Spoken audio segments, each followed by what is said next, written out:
Hey there, it's Lacy J from Space Bear Media, the makers of Lost in My 40s. Did you know that you can go to spacebearmedia.com right now to access all our content, including our weekly video pre-shows where your hosts ponder ethical questions related to the week's episode and answer some fun questions just for, well, fun. Speaking of fun, if you have it thanks to our content, please consider rating or reviewing Lost in My 40s on your favorite app, or recommend us to a friend who loves Lost.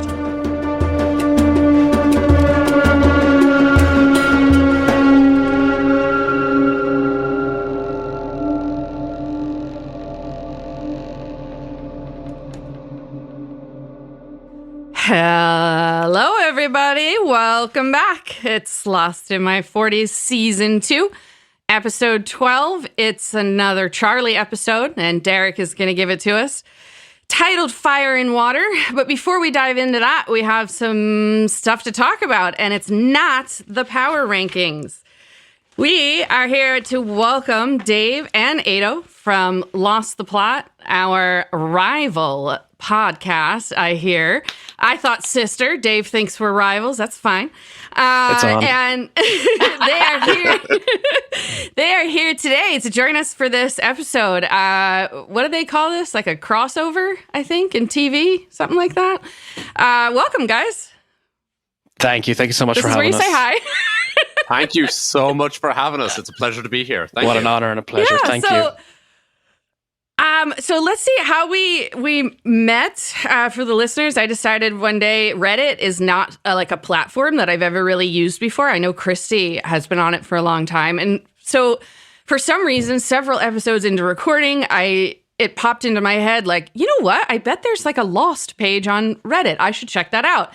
Main account, went there, promoted the podcast, and in the comments comes Ado, I think. It was your account, right? And he's like, oh, hey, what a coincidence. We started a Lost podcast at roughly the exactly same date, and we're also out on Wednesdays. So I thought we were so original. I see you guys start up, and I was like, this bitch. Literally 1 week ahead of us. Like, it's almost strategically like you've positioned your podcast so that people will message us the next week and go, you know, they talked about that on Lost in My 40s last week. It's called First to Market. And so I started listening to your podcast. Christy and I both did. Ben and Derek don't actually listen to podcasts. They just are on them because I asked. And so Christy and I started listening. It's great. It's hilarious. And I thought, well, fuck it. Let's just have you guys on. And I emailed you, and like 6 weeks later, you responded. Not really. But it was close. And then so here we are, and welcome.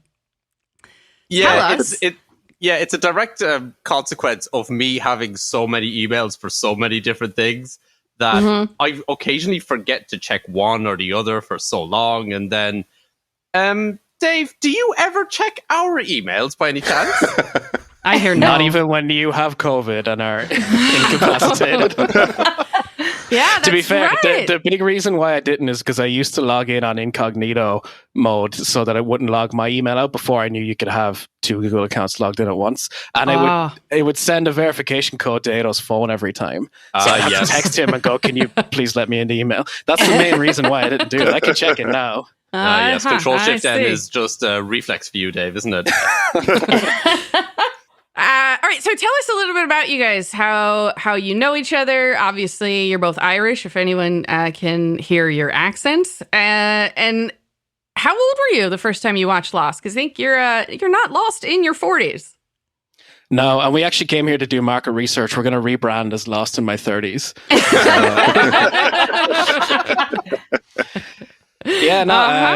Both of us Best were form born. Of flattery. Both of us were born at the tail end of the 20th century, 1990 for Ado, 1991 for me. So we're 30 and 31 years old, unrespectively. That was a messy sentence construction. Y'all remember the fall of the Berlin Wall? We don't. Yes. Wow. Yep. Wow. That was to you what 9/11 is to us. You know, we talk to Gen Zs now. We're like, you don't even remember 9/11? Oh my God. Wow. Oh my God. Jesus. Wow. Yeah, I watched both of those things live on TV. Yep. My family is Lithuanian, so I was raised with a general hatred for the Russians. And I remember my grandparents just like cried and cried. I mean, they were overjoyed when that happened. And, you know, Lithuania got their independence back. But yeah, so I'm you're guessing younger. one of them was a lot more fun to watch in general. Oh, yeah, we're young. Yeah. 9/11 was quite terrifying. I watched Lost when it was first on the air, and it concluded around the end of my first year of college, which would have been 2010. Yeah. And I had just met Ada that year, and I went to watch the finale live. It was like simulcast with the United States, so it aired at like 2:00 in the morning in Ireland. There's a word you don't hear anymore: simulcast. Simulcast, yeah. I think in fact, I've actually never heard it that way. Yeah.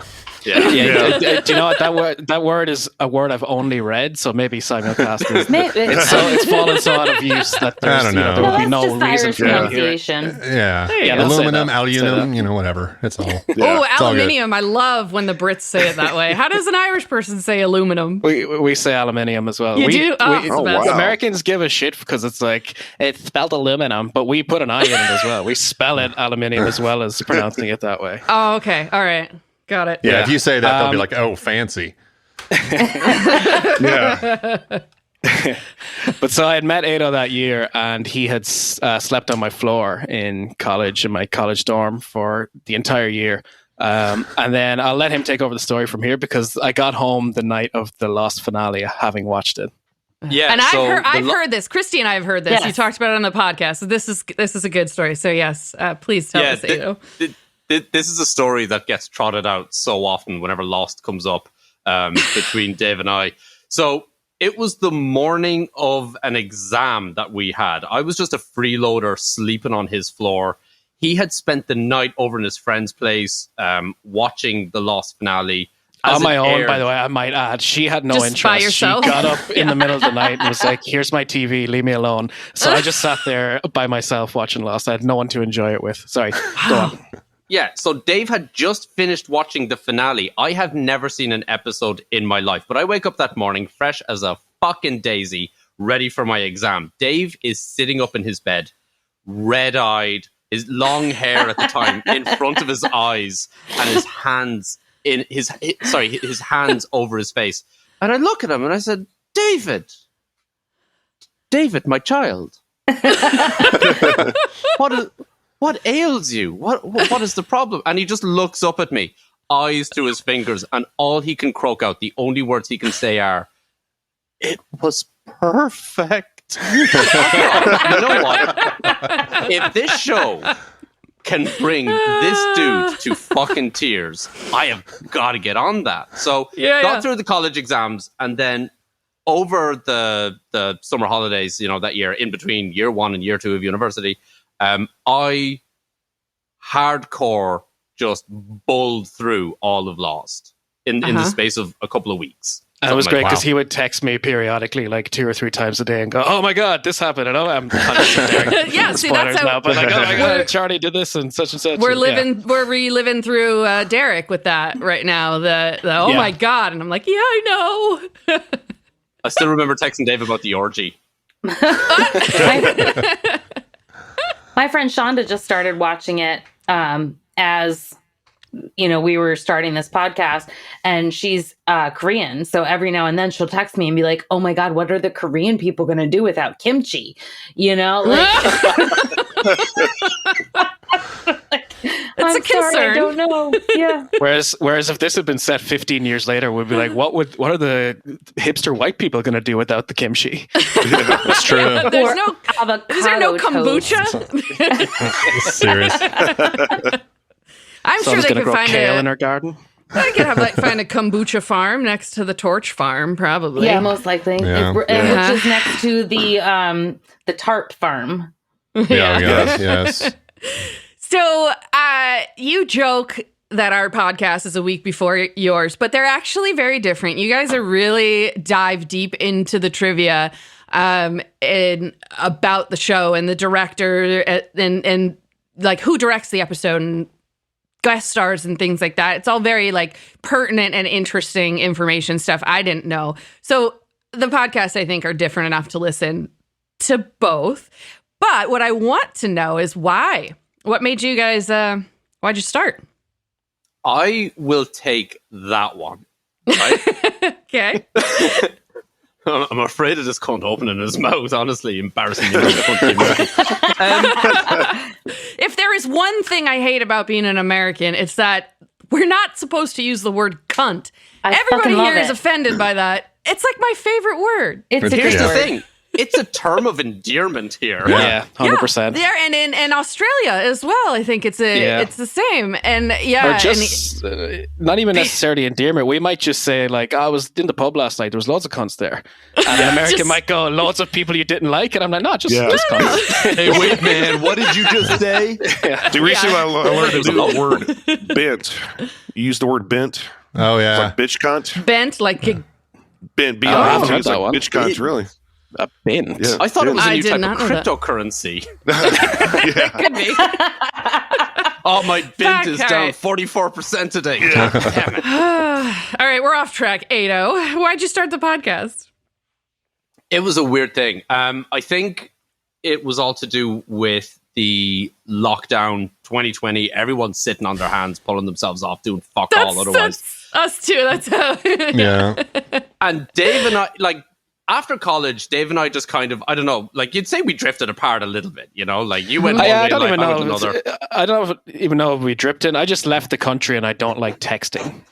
Oh, well, There you go. Yeah. there you go. That, and there were women involved. You had a woman, I had a woman, and so, you know, priorities and all that shit. But Oh, 2020 came around. They're like Saeed. They get a girl. That's it. Oh yeah. I'm useless. All right. So 2020, you're locked down. Yeah, and we ended up getting back in touch, and for some reason, this is the most bizarre thing ever. I had 3 separate people come to me in the beginning of lockdown and pandemic asking me to start a podcast with them, right? 3 Because separate of your people. magnetic charisma, of course. Oh, It's the thing to do now, too, isn't it? Magnetism. He's smoldering. You see that? He's smoldered. Oh yeah, smoldering intensity. Do you guys watch? Do you see Jumanji? That's The Rock. It's a thing from Jumanji. I don't know if you've heard us talk about it in the podcast, but smoldering, yes. You guys are the ones in your 40s. I've only seen the 90s Jumanji. What are you doing watching these young people movies? She made me watch hold it. on. I actually enjoyed it. You ain't seen the new one, Dave? Yeah. Yeah, it was actually good. They did 2 more. They did Yeah. 2, Rock is in and they're them. both good. And it was a lockdown thing. It was early COVID. I had nothing else to do. And I watched it and then convinced Ben to watch it. So now we smolder from time to time. I think at that point we were still on the Tiger King. Oh, that was all right. What a moment. Yes. Oh, man. making America look great. Right. Yeah. It's like Florida just came all over everybody. Oh, Yep. God. Yeah, Oh we my God. apologize internationally for Florida. Is And- he the and so many other superhero I things. keep hearing about? Is he Florida Man? Yes, Florida Man. Yeah. No, I think he's actually in like Oklahoma. He is. He's in Well, he's in Oklahoma. prison He now, is. but Yeah. Yeah. It was Yeah. that bitch Carol who is in Bitch Florida. Carol he's in Baskin. Florida. Yeah. That's right. So Yeah, she's you've Florida heard of woman. Florida Man in Ireland? You know Florida Man? Oh, God. wow. Florida Man is famous the world over. Oh, Not that's all so embarrassing. heroes wear capes. Florida Man mostly wears nothing. Okay, this is good. This is going to show. This is going to expose how little I pay attention to the news these days. Who the fuck is Florida Man? Oh, I no, don't honey. know. It's just, I babe, really- it's that every news headline coming out of the state says Florida Oh, well, Man Florida Man. does, Okay, yeah, and yeah, then yeah. some Yeah. But dumb it's always shit. some dumb Yeah, shit. yeah. Yeah. Yeah, yeah. You type but in, you here's go into the Google, thing. type Florida Man, and type in a date, and it'll have some kind of whack ass like Yeah. Like headline typing about your it. I birthday. actually had to explain this to people today by sheer coincidence that the Oh, how only weird. reason you hear about Florida Man like more than in any other state is because the press and the media have a higher level of access to police records than in any other state. In Florida. In Florida. I didn't know that makes a lot of sense. That is why you hear so much about Florida, man. It's not that Florida's crazier and the rest of the... Oh, no, and it the is. rest of the, No, it is. No, I love it. No. it's just you really- don't hear it as really much is. about it in places Yeah. like California see. or I New think those things are both I kind of paddling see. in the same direction. Florida and Texas, yeah. See, I live in All right. Baltimore, and we're just very murdery here. Oh my God. Yeah. Just good, she respectable crime. Yeah. She came to visit me once and brought me a birthday present. It's a coffee mug that just says like Baltimore, there's more here than murder or something. It says Baltimore, Maryland. There's Yeah. more than murder here. Yeah. And there's a little rainbow. Yeah. The Wire. Yeah. All right. Maybe before this podcast ends, Ada will be able to tell us how they started theirs. Do you, Oh, yeah. do you want yeah. to continue that? I'm I going to had keep us sort of on track. I volunteered to tell the story because I was going to keep it as short as possible. I pretty much reached the end of it. Like that Yeah. was it. It was 2020. And Got Dave it. and I thought, you know, both of us are loudmouth fuckers. We love the sound of our own voices. Let's do a podcast.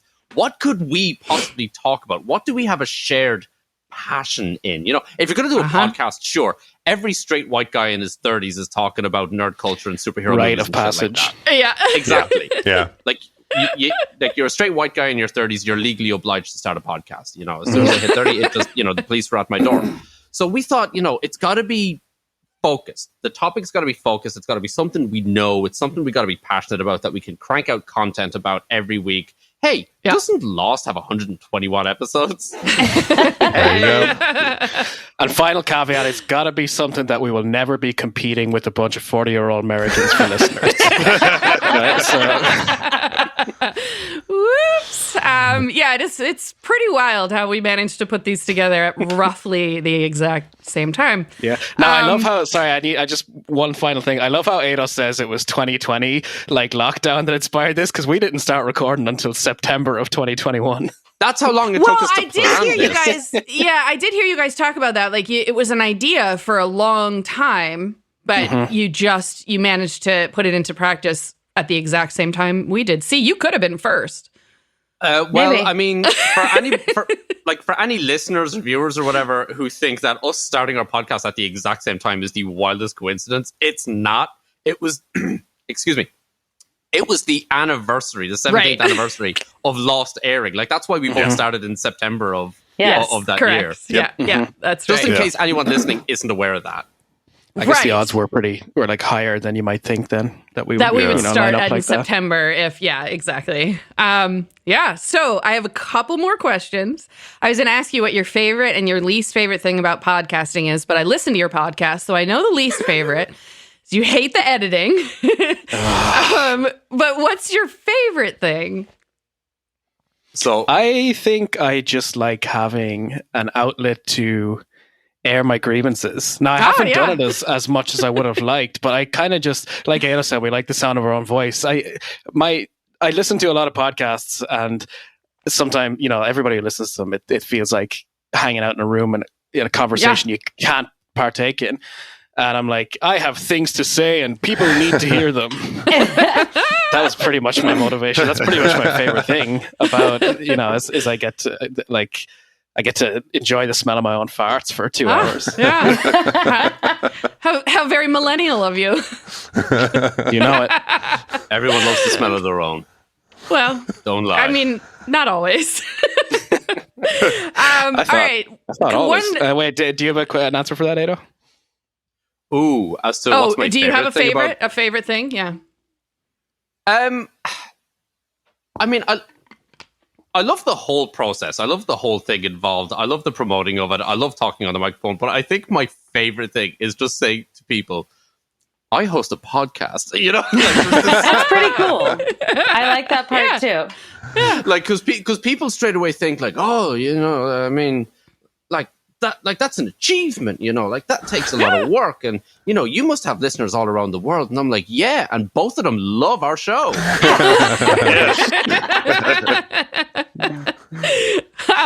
That actually is is one thing that I kind of love is we really do have listeners all over the world.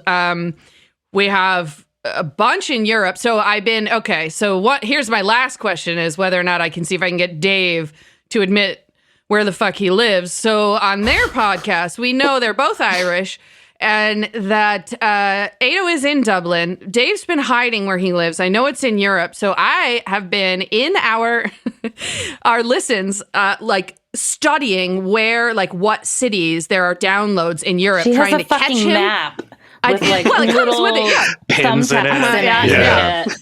I'm like Carmen San Diego. Can I just jump in real quick and say, pretty bold of you, Lacy, to assume he listens to your podcast. I know. Whoa, come on now. Come on. So that was my next sentence was I'm studying it, hoping to catch him downloading it while assuming that he's actually downloading it. I haven't caught him so far. I threw some guesses out there in an email and they were all wrong. So I don't know, Dave. Do you want to come clean? I know I haven't fully caught up on your podcast, but I know Dave is a little bit further than I am. Yeah, nah. No, I'm far behind because I don't want to be accused of plagiarizing your material. Basically, you're not. There's lateral thinking that happens, but gotcha. and sometimes I use VPNs and stuff. Here's me sweating trying. But I'm currently based in Stockholm, Sweden. Hey, and for the 2 reveal. or 3 listeners who listen to our podcast that don't know that, now you know. Thanks for listening to our crossover. In the words of the great and wise philosopher Said, another mystery of the island revealed. Well done on that accent. Yes. It's good, right? Yes. Yeah. Okay, well, we're gonna dive into fire and water in a minute here, and we can all make fun of Charlie's accent or try to be Brits. You guys do it pretty well. I am excited to hear. I know that you have said there are some things that show up in American shows about places like London or Britain that are ridiculous. And I guess it is pretty annoying, right? The way the Irish accent is mocked sometimes. Do you guys just really hate Lucky Charms? Is that just awful? Fiddly-dee, potatoes. Yeah, potatoes. The big problem with imitations of the Irish accent outside of Ireland is that there may be sort of there's so many different regional accents in Ireland, and whenever outsiders imitate it, it's sort of a mishmash of what they've caught from those regional accents. So they're just not very accurate. They just sound a bit I don't know, cartoonish to us, but cartoonish, like a leprechaun. I'm never like Lucky Charms. But I'm never going to get the nuance of a Kenosha, Washington, or Wisconsin accent either. So it's understandable. Wisconsin. Oh no! Yeah, Wisconsin. Sorry. I'm sure there's a Kenosha in Washington. Well, I'm just it just hit me it's why Kenosha. you would. Yes, if you're saying it Midwestern, but it hit me why you would know that city's name, and that's fucking depressing. Yeah. Yeah. I mean, I knew it before the riots kicked off because did you? Home Alone, John Candy's polka band, or they call the Kenosha Kickers. Yeah. Yeah, that's right. Oh, wow. Wow. Kind of interesting full circle here. One of the reasons why the Wow. Midwest accent is the way that it is was because there was a lot of Swedish immigrants that moved there. Yeah, It was Germans that's right. too, Yeah. a lot of Swedish immigrants. So Yeah, that's right. That's how they got that. Wait, hold on. Is that true? Yeah. Yeah. That is some wild trivia. Have you ever heard a piece of information in your life that as soon as you learn it, you just acknowledge, oh yeah, I'm never forgetting that. There you I go. love it. Thank you. All right. Yeah. Lot of And nobody Dutch ever as well, I wants to think. hear the Baltimore accent. It is Bama. terrible. Oh, it's pretty bad. It slips out of you every once in a while, Christy. It but does. You've When I'm shaken most of really- it off. Yeah, when I'm Drinking. really drunk, then it comes out much. The only thing I know about the Baltimore accent that I don't like, because they used to say it in The Wire, some of the characters, is the double O sound, like ooh. They go like Yeah. ew. Yeah. It's really gross. It's I funny didn't know to me. Baltimore had an It's accent. like if Yeah. you were to say, instead of saying home, you'd say home. Yeah. Yeah, we have Really? a long O. Yeah. When it's super pronounced, it's not very nice to the ears. It's I'm weird. sorry to say. Yeah. Well, and it's funny to me watching The Wire. I could always tell exactly who was an actor and exactly Yeah. who was actually Who wasn't? Yeah. Baltimore citizen Yeah. or a Baltimore police officer or whatever, just based on them either nailing the accent or trying too hard. So The first time I saw Dominic like, West outside of that show, like in an interview, I was like, "Fuck me, he's from the UK." Like I had no idea. Well, like I knew he didn't have the Baltimore accent. Yeah, he didn't have the Baltimore accent, but he was. I know his dialect coach was pretty fucking good because he. Oh yeah, the second I saw him convincing. speak with a British accent, I was just like, "Oh fuck, that's hot." You're way wow. Woo! All right, Ben, can you update us on what our power rankings were at the end of episode 11? Yeah, I can. We had, of course, Mr. Echo, big teddy bear. He is flying into the lead. He's at 111 points now. His closest competitor is Kate with 42 points. So wow, that tells you anything. Yeah, Echo's landsliding through season 2. All right. Oh, you know what? My bad. Locke is in second place with 45 points. With Kate in third. So. Let's see, the bottom of the barrel, we got a lot of folks kind of sharing the same slots here. Yeah, we really hate most of the characters in season 2 so far. So let's and this character has not even been in season 2, but still in last place is Randy Douchebag Nations. He is in season 2. He's in one episode. 2. The biggest piece of shit. The biggest piece of shit. Yeah, he's I thought that was into season 1. Put the gnomes on his lard. Nope. No, honey, where you been? We recorded all of this. Who that is? And Everybody Hates Hugo, episode 4. For some reason, I thought Everybody Hates Hugo was last season. No, maybe. No. And then, and then we had actually Charlie jump into second to last place. He was not winning a whole lot of hearts and minds last week. Then he's I know also that's a never-ending fight. They all hate Charlie, and I love him. It's a battle. That's because you love hobbits. That's true. And Mr. Cooper, let me finish off the power rankings before we move on to the next things. Yeah. Then we've got Mr. Cooper, the organ stealer, rounding out the bottom 3. Yes, thank you. Mr. Cooper is the worst. I don't even remember who that is. Can I just say this is as good a time as any?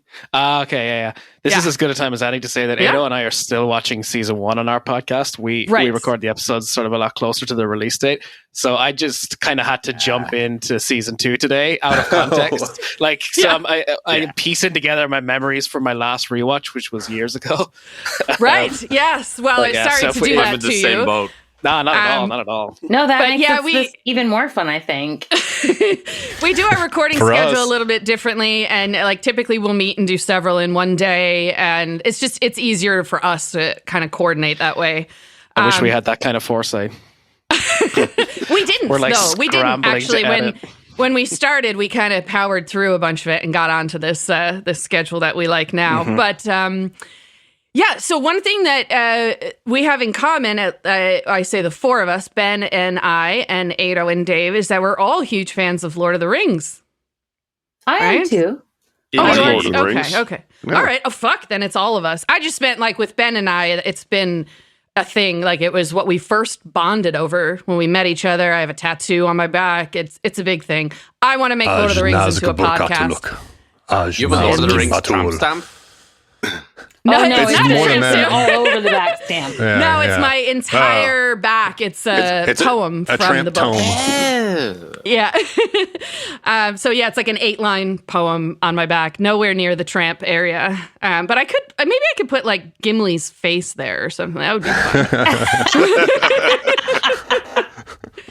fun. Or even funnier, I could put Gandalf with just like, "You shall not pass." Yes. Why would I do that? Yeah. Of course. Exactly.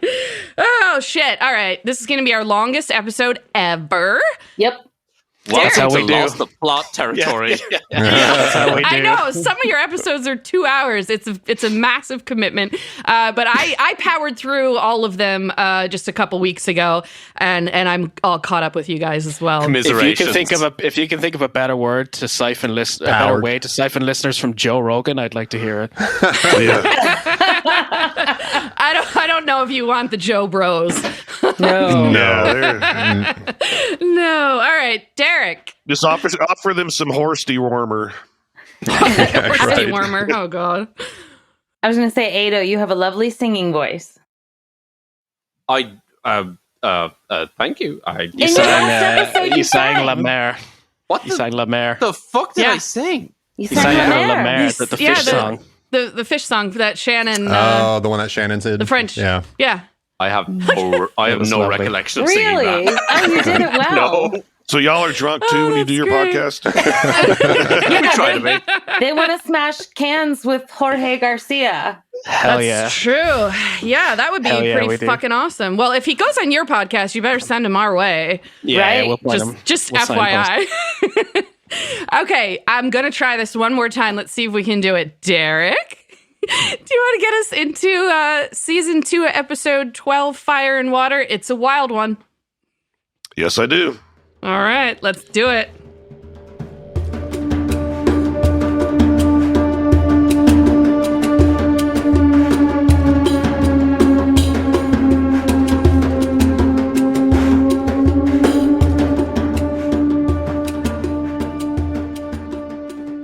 All right, so the episode opens in what appears to be a flashback, and in flannel pajamas and rabbit slippers, a young boy comes down the stairs to find his brother opening presents by the Christmas tree.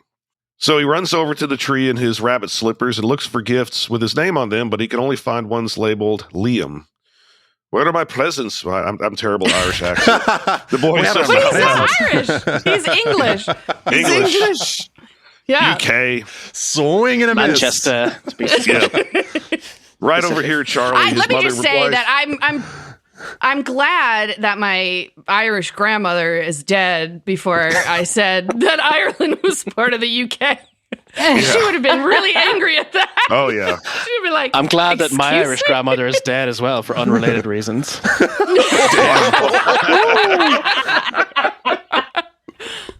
thing we have in common. Awesome. This is going to be a 4-hour episode. All right. Right. That's fine. That's all right. We'll do it. So his mother enters the room and pulls the blankets off a piano and tells him that he's special and someday he's going to get the entire family out of here. Okay. I just imagine that when she pulled that thing off, it was like, it's a work desk and you're going to be an accountant. Listen, this is some fucked up shit. You cannot put the pressure of like taking care of the family on your 8-year-old. What the fuck is that? No wonder he grows up to be a screw up. When kids like that end up getting screwed up by their family that early on, they turn into Nickelback. Also, Charlie's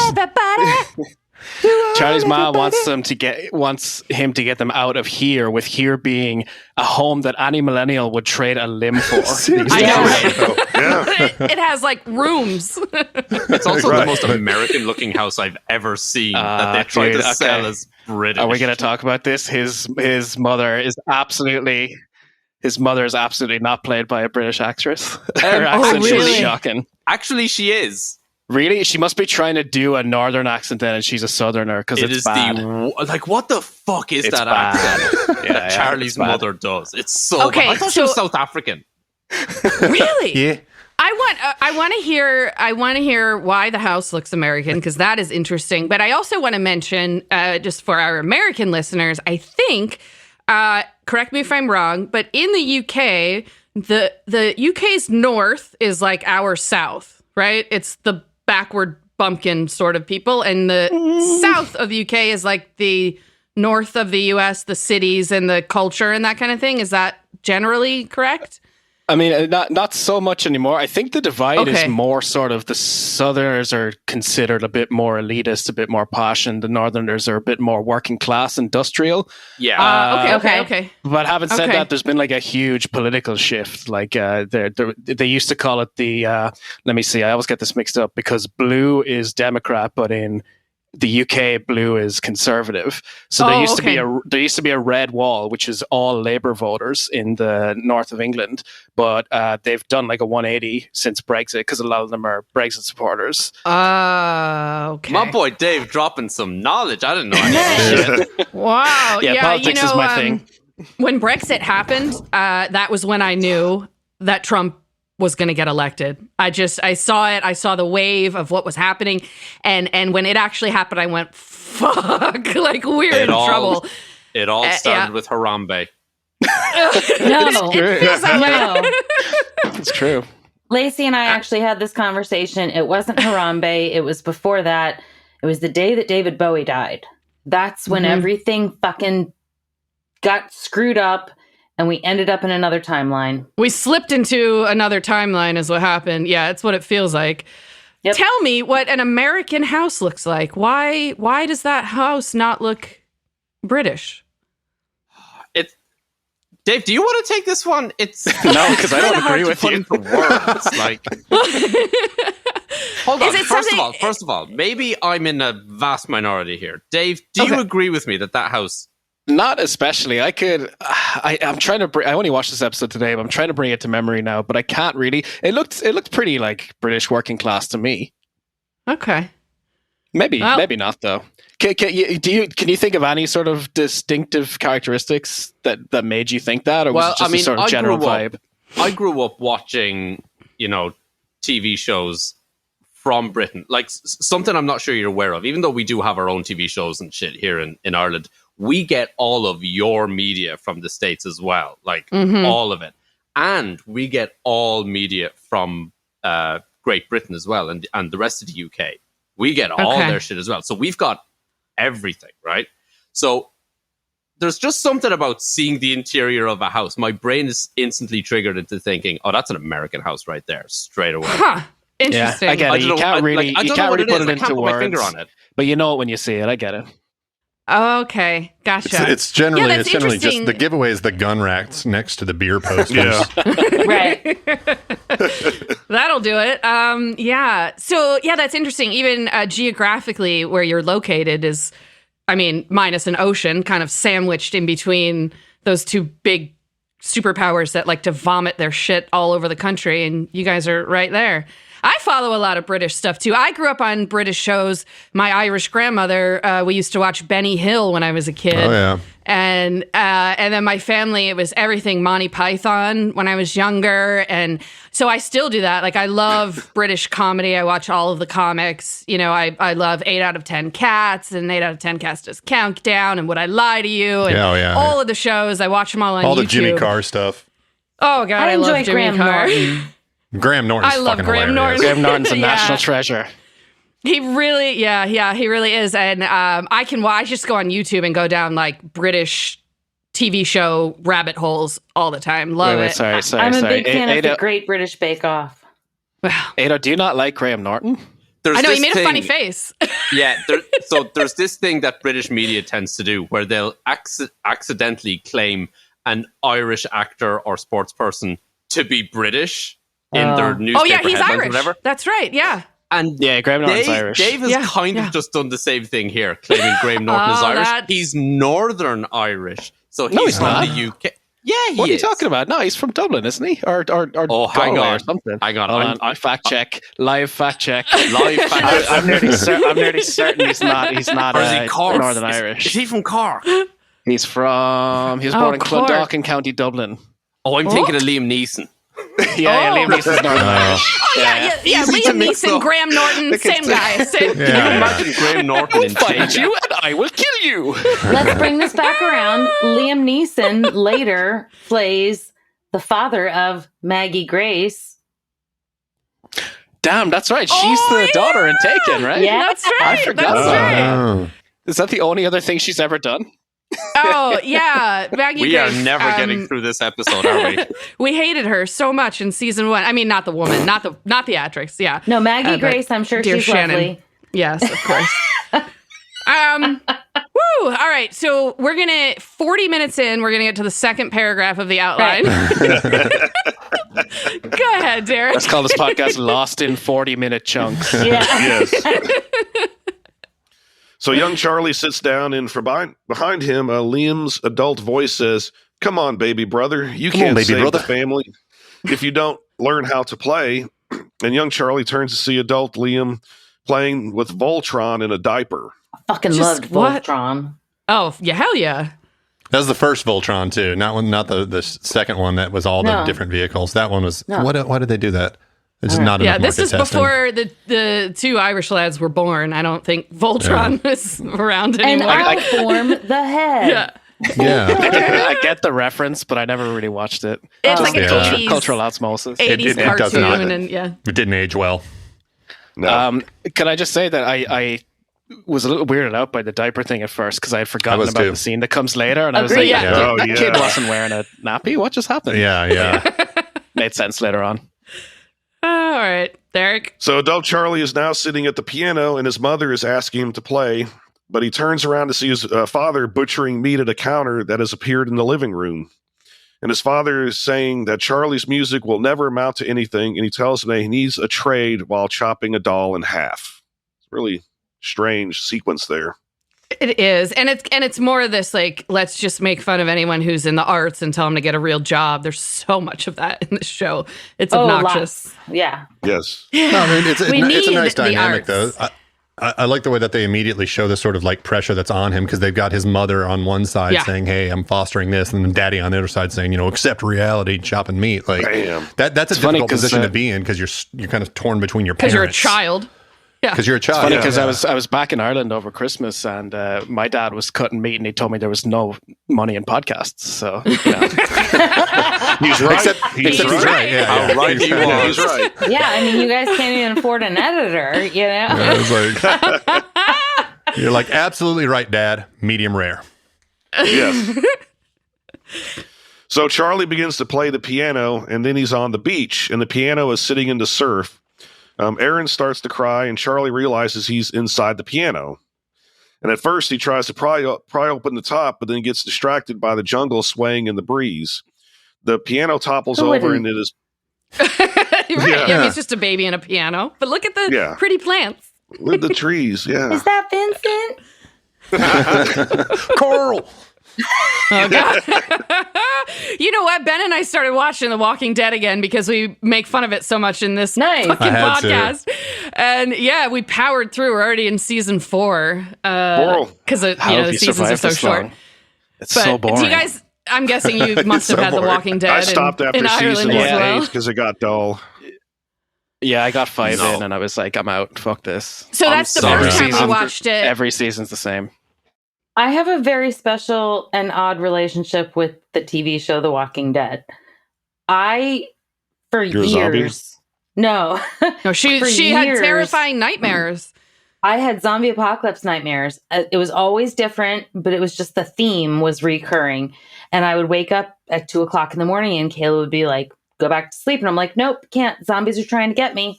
And that would just be it. And for that went years, on for years. You couldn't sleep. And then Walking Dead came on one morning and I was like flipping through what was on demand. And I was like, well, it's 10:00 on a Saturday morning. I can watch this. 10 minutes in, I was like, I need vodka. But honestly, after about season 2, I don't think I ever had a single zombie apocalypse. Because you realized, a zombie apocalypse wouldn't be scary. It would just be really boring and repetitive. plus shots fired. With MAGA, you're basically dealing with zombie apocalypse, except these zombies vote and have guns. Yeah. That's true. Like 35% of our population are just as zombies right now. Yeah, exactly. I think zombies are more brainful. Brains, yeah. Brainful, yes. No. Good, Yeah. good, Christy. You got the words. You have the best words. Have another one. Binders full of the best words. Oh, fuck. We haven't even made it to the Boone's title Farm? screen. We have not made it to the title screen of the episode. Also, Binders full. Not That Boone's is Farm. Oh, I remember Binders that. full. Yeah, You remember that? that's Binders a full Mitt of women? Romney reference. Yes, Mitt it Romney, is. yes. But things are simple. I had binders of women. Yeah. Damn. Oh, my favorite no idea meme what's after happening. my favorite meme after that happened was just a photo of Bill Clinton that just said, "So tell me about these binders." Fuck. All right, Derek, I'm getting us back on track. Go ahead. Okay, so the piano topples and is pulled out to sea with Aaron crying inside of it. And Charlie wakes up on the beach, jumps up, and looks for Aaron, who is not in his cradle. He runs up to Sun, panicked, and asks where Claire and Aaron are and if Aaron is okay. And she looks confused and points to them just a bit down the beach. Charlie runs over and hides behind a tree watching Claire and Aaron on the beach, and he sees Locke join them and play with Aaron. Claire is all smiles. Charlie backs away into the jungle. Doesn't look too happy. He's very jelly. He's got creepy face. And we finally get to the lost title screen. After 40 minutes.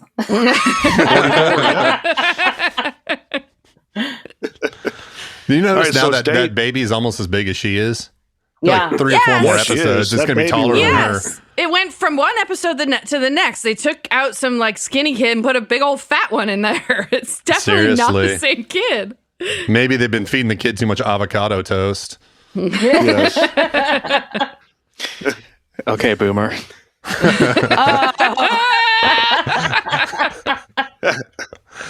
Thankfully, I'll take that. They do that. They do that in Ireland. They do the okay boomer. Okay, boomer. Yeah, I mean that's more of an internet thing. I always identified more with Gen X. You guys don't give a shit about anything. That's the attitude I want. Yeah, we're millennials. Yeah. They're too much like they're go getters. It's not my vibe. Yeah, Christy and Derek are both Gen X. Ben and I fall in this tiny little micro generation, the Zennials. So we're technically very, very old millennials. Geriatric but a lot millennials, of us. Yeah, exactly. That's what they call us. Yeah, it's nice. Geriatric. All right, Derek, all right. So it's day 54 on the island now, and Charlie tentatively approaches Claire while she's tending to Aaron to hand her some cloth diapers he made. I'm going to call them nappies from now on because I think that's just a better descriptor. I like the that's word. not. I've never heard it. We don't use that in the United States, but yeah. I think don't Charlie wear gym says pants. that too. I wear tracky bottoms.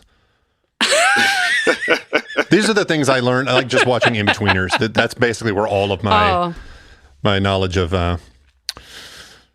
pop culture and British comes from. Swear words comes from from the In-Betweeners. Yeah, clunge. That was one I'd never heard before. I was like, oh, that's a really, really great word. What is it? Clunge. That is a fucking amazing word. Clunge. Yeah. What does that mean? It means, fanny. Means vagina. It's like fanny. It means vagina, fanny, twat, cunt, but pussy. also clunge, fanny, twat. Fanny. Haven't heard fanny in a while. Went out to the club last night. I was knee deep in clunge. Hey, you sound just like him. Get up to my nuts and guts.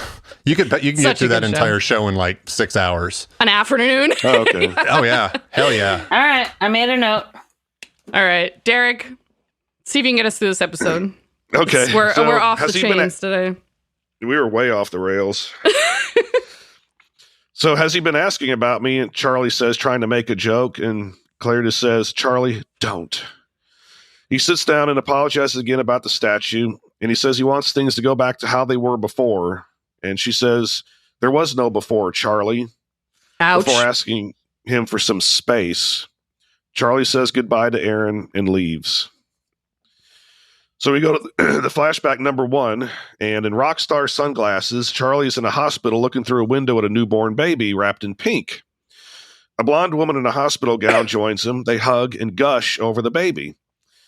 She tells him that she named her Megan and then asks where Liam is.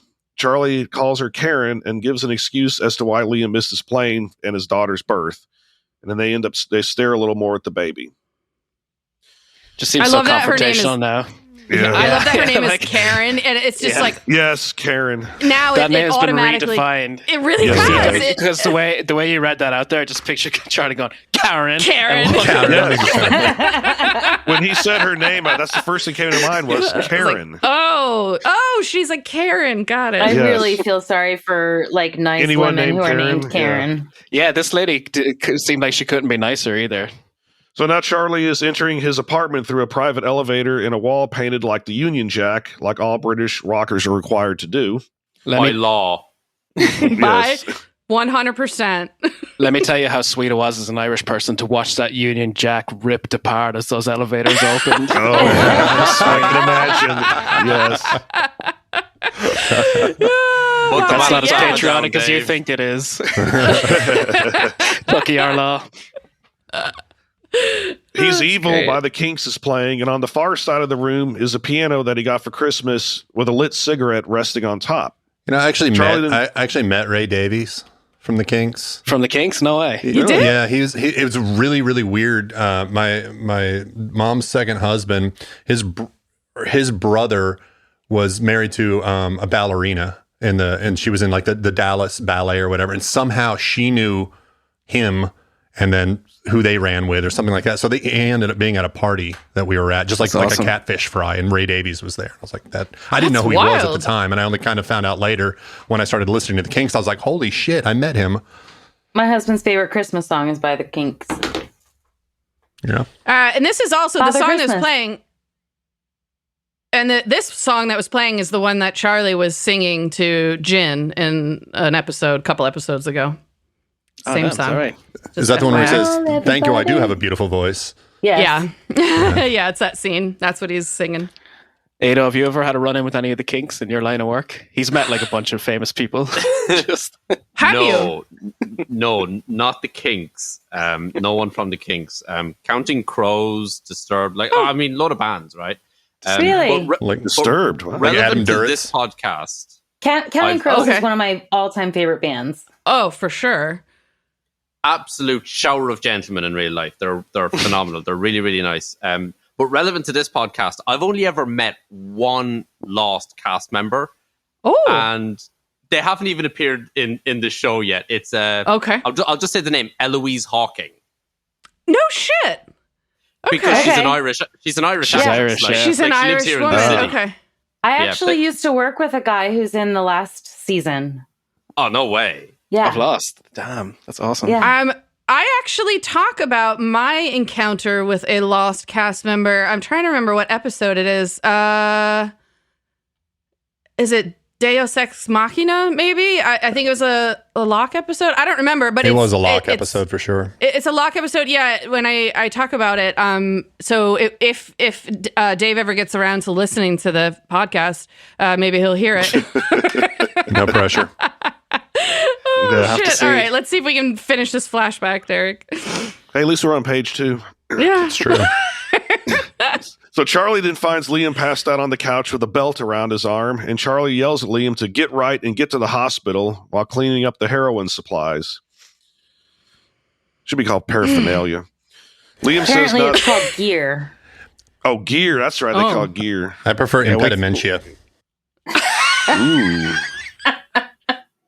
Liam says not to worry because he saved some for Charlie. Charlie tells Liam to clean himself up because he's a father.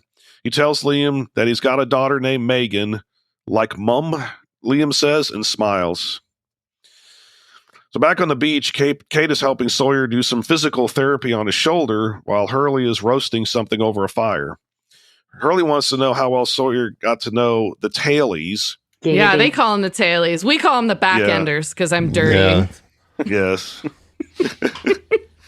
He then talks about how that Libby chick seems cool. Both Kate and Sawyer crack smiles at Haley's crush, and he gets embarrassed and runs away.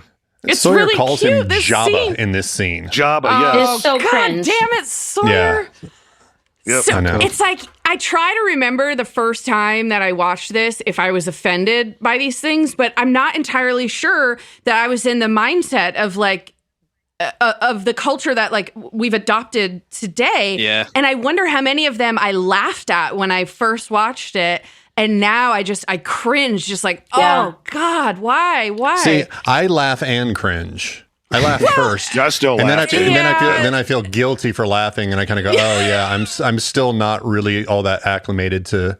I'm still a few years behind the curve, I think." The interesting thing here is that Hurley doesn't even blink. He's just used to it by now. It's Yeah. more, he's like, it's Sawyer, I'm going to get Yeah. insulted. Yeah. If I have a Poor guy. conversation. You know what? If I'm worth over $100 million, you can call me whatever you want. I don't care. I'm rich.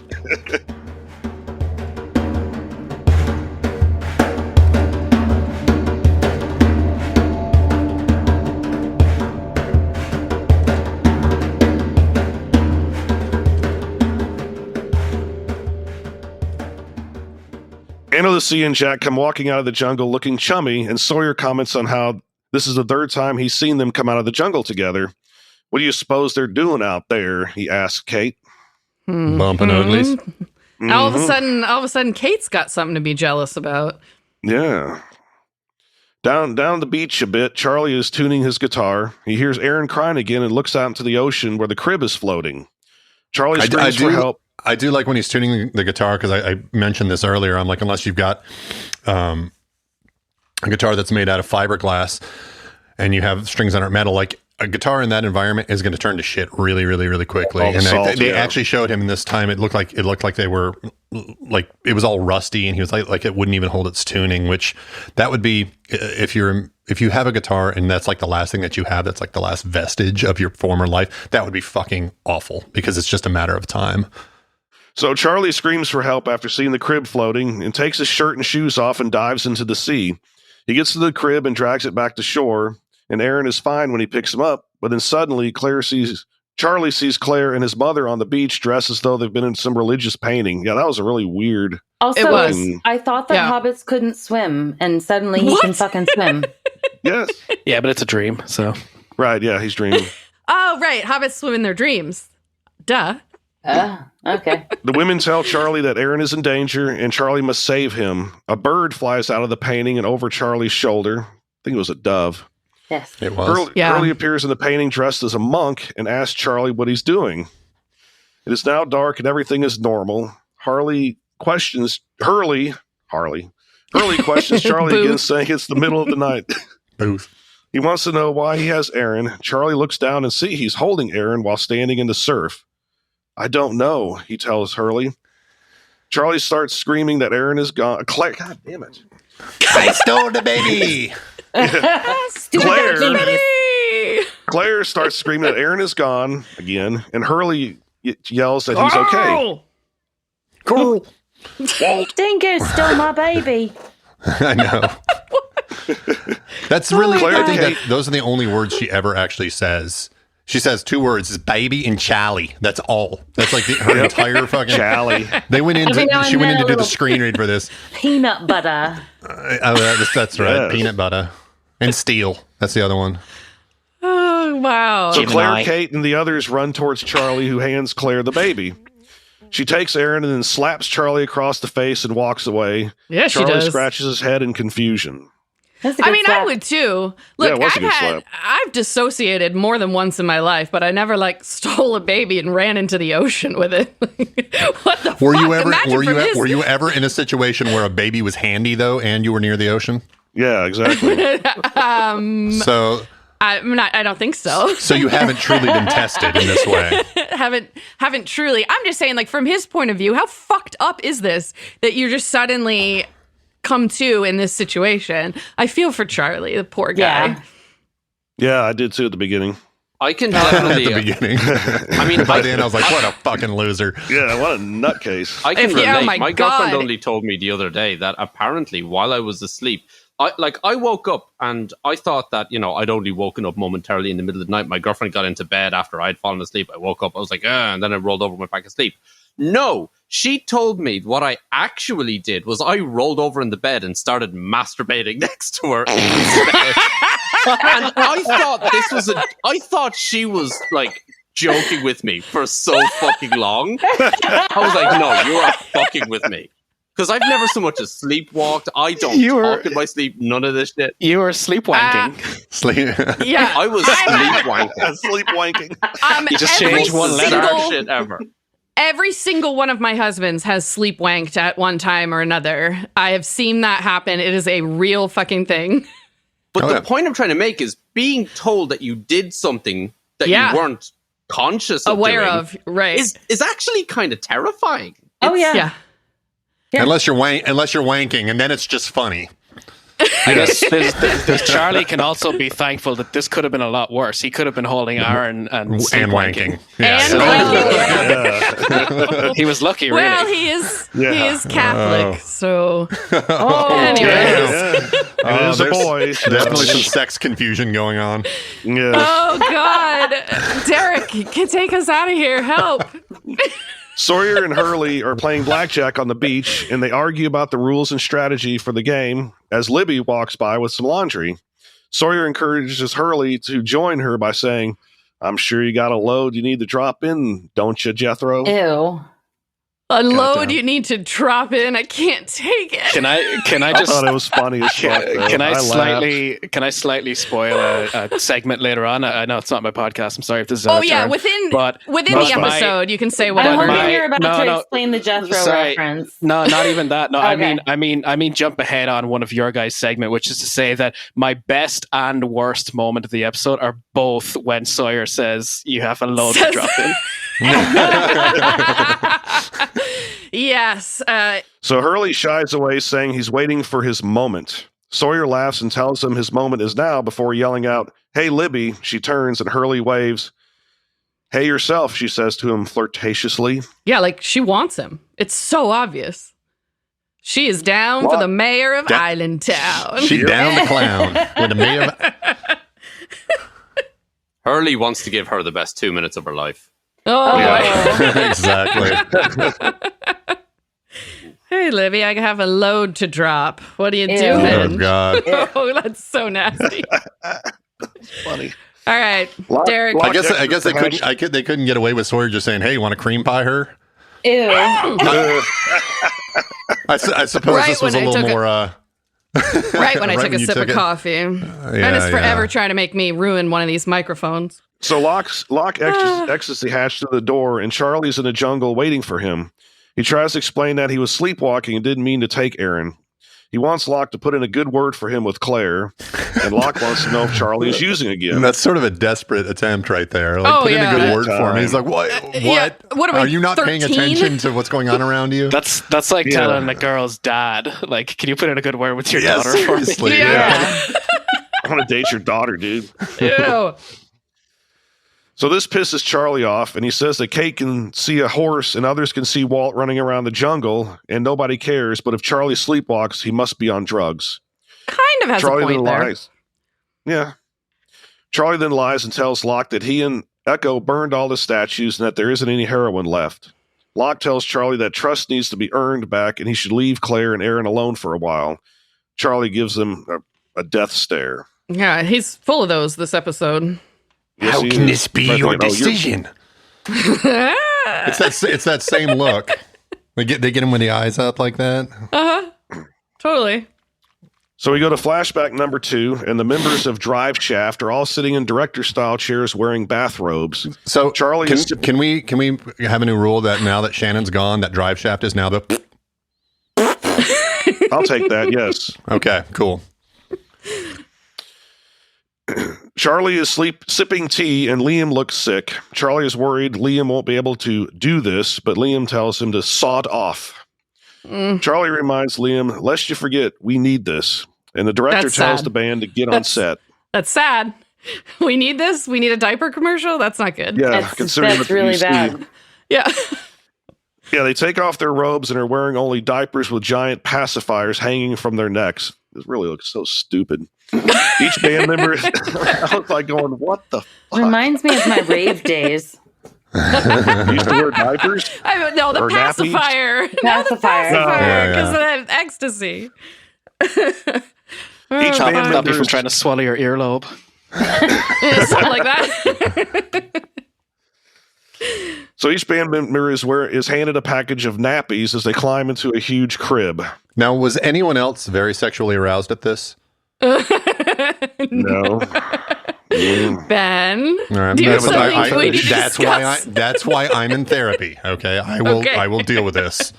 Hey, no kink This is an actual here. kink. It is. It's an actual kink. No, You like diapers? it is. Grown men dress up in diapers. What was that thing you told me about that story I don't care. some time back? Like some guy or some kid found pictures of his dad like eating shit out of a diaper, and his dad killed him. Okay, why did you have to take us there? Like, why? Because that's what we're going to edit out because of the editing process. Otherwise, I won't have fuck all to do. Okay, was anyone else aroused by that? Yeah, there you go. Eating shit. Oh, now we have to leave it in. Thank you, Dave. Thank you for going with me on that little adventure. Bunch of fucking Quakers.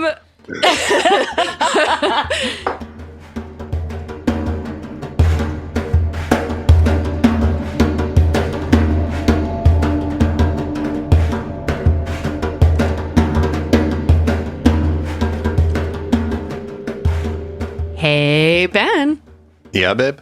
Got any special occasions coming up that you need a card for? Is this a trick question? No, it's an advertisement. Is this about barbcards.com again? Bingo. So I suppose you're going to remind me that each handmade card is only $1.50. Mm-hmm. And they don't come with busy backgrounds or flowery poetry? You got it. Barbcards.com offers to-the-point communication within several different categories, including our favorite, potty mouth. And if you can't find what you want, barbcards.com can do customizations. Can I still get all of my cards for no more than $4 shipping, no matter the size of the order? You know it. Barbcards.com has got all you need. Hey, Ben. Oh my God, what are we selling now? Merch. Our merch? Yes, sir.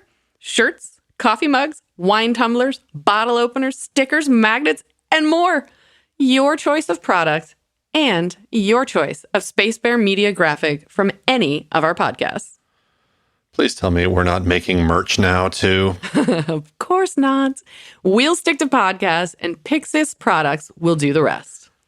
Thank God. I bet you have more to say, though. Sure do. Pixis Products is a small business run by a local mom, well, local to us anyway, who needed something else to do besides being a snack bitch. A what? A snack bitch, also known as a mom with a young child.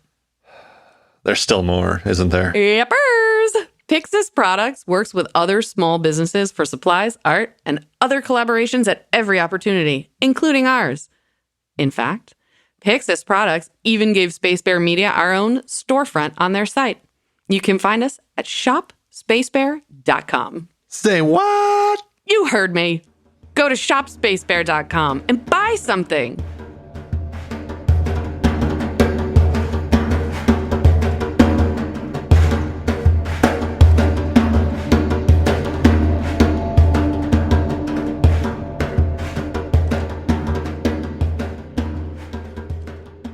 Back to the show. Did anybody else notice that the ad was for Buddies diapers and they sang "You all everybody's," Bubbies. but on the bag it said Bubbies with a B? What the fuck is that? What? Really? Yes. So they sing it with a T, but it's drawn on the bag with a B.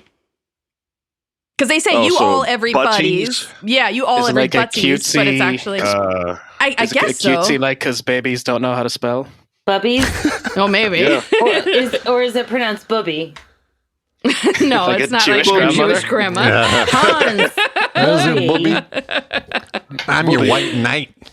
You know, the thing is, regardless of whether it's buddies, bubbies, or whatever, it does. The lyrical changes don't really impact the content of this song. The It's still dog horrific- shit. Still Like, garbage. it's- yeah.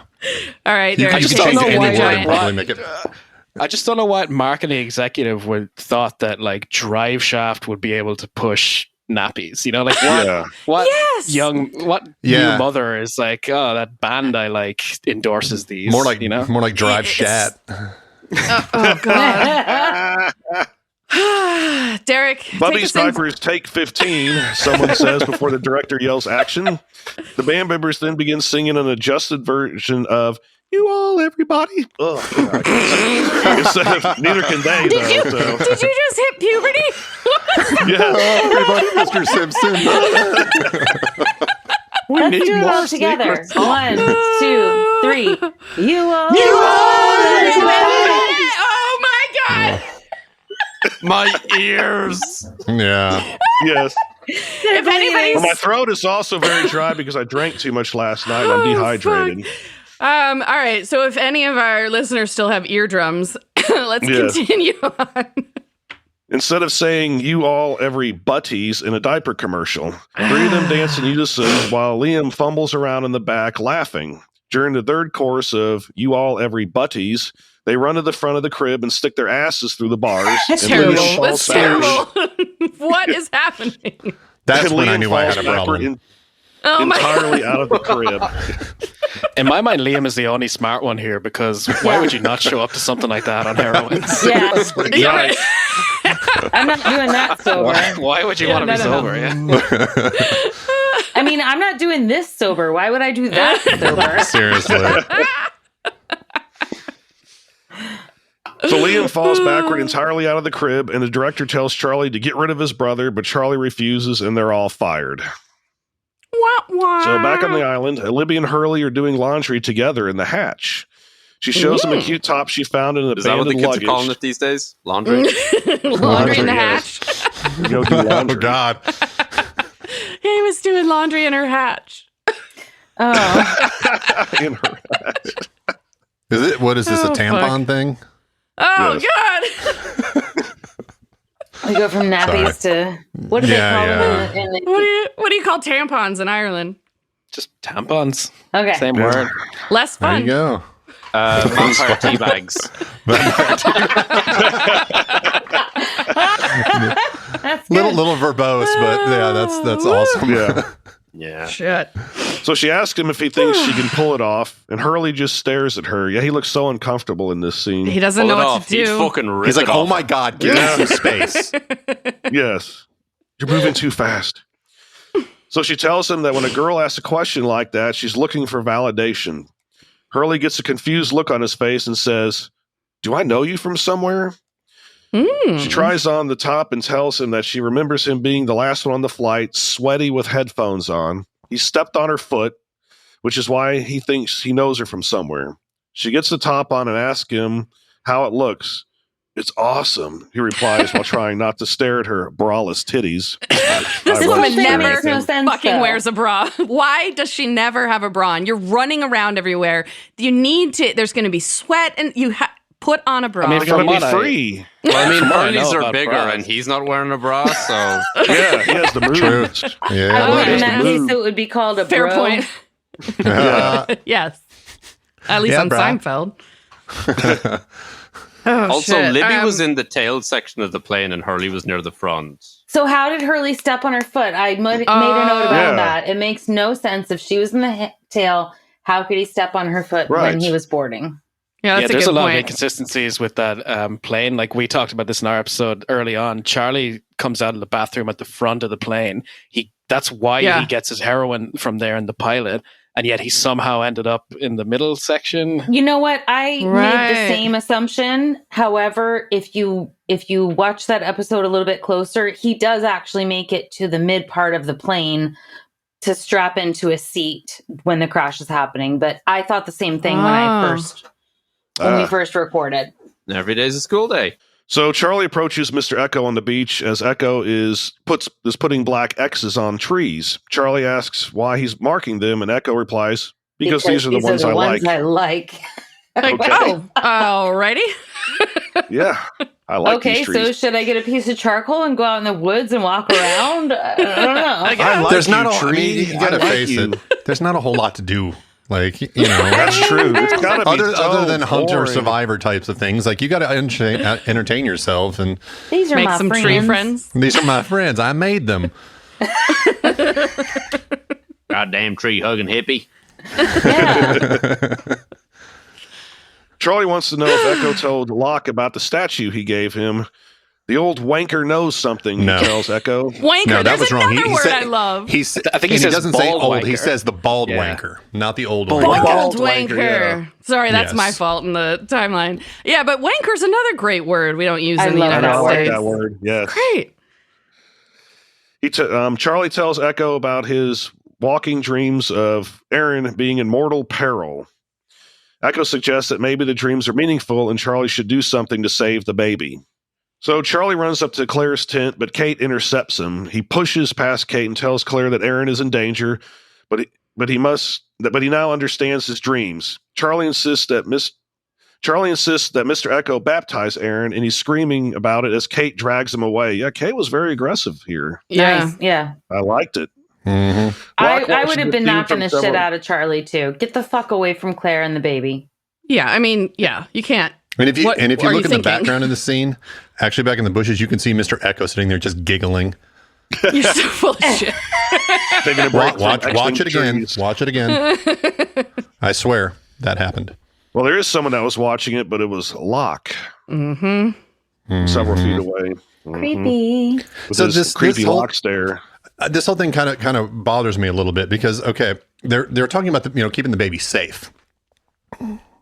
Baptizing doesn't do that, right? You're talking about, okay, if the kid dies, then purgatory, heaven, or whatever. But why don't I feel like they're sort of missing the train here on keeping the baby safe, and they're basically already just kind of planning its afterlife. Not if you actually believe that. If you actually believe in purgatory and heaven and hell, that's probably the ultimate act to get the baby into heaven.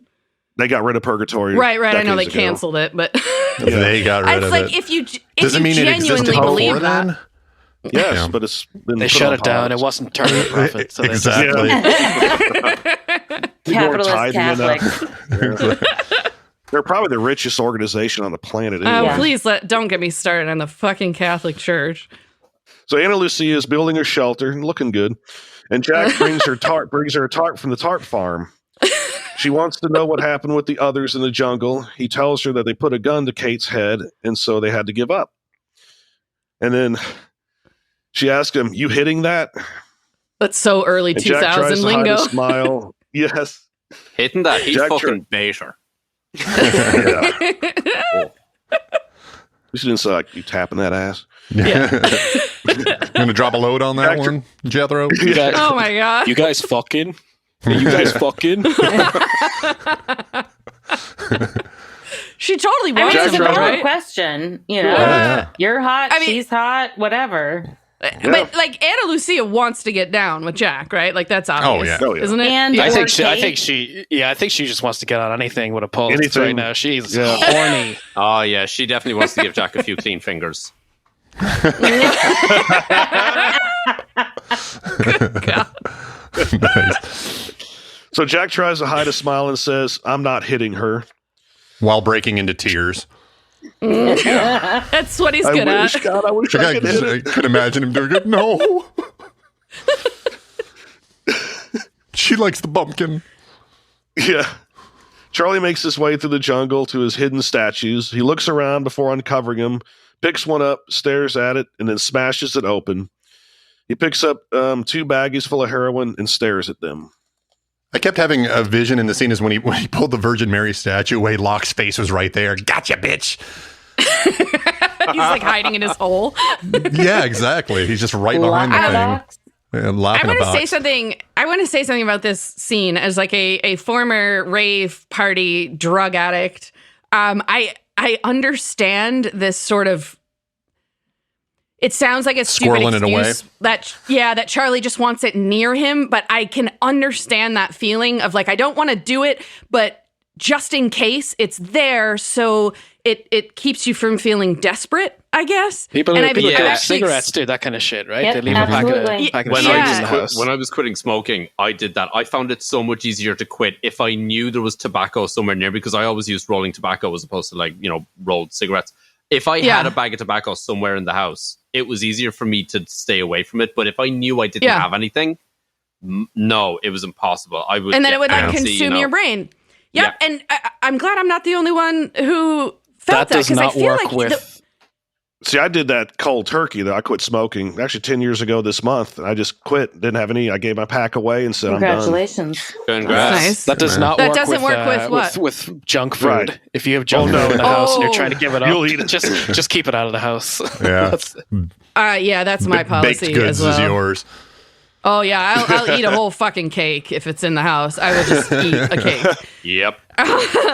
So, all right. I'm glad I'm not the only one that feels that way. I feel like the writing that the way it's written and the way it's acted, I feel like you're supposed to think that Charlie is just making up some ridiculous excuse.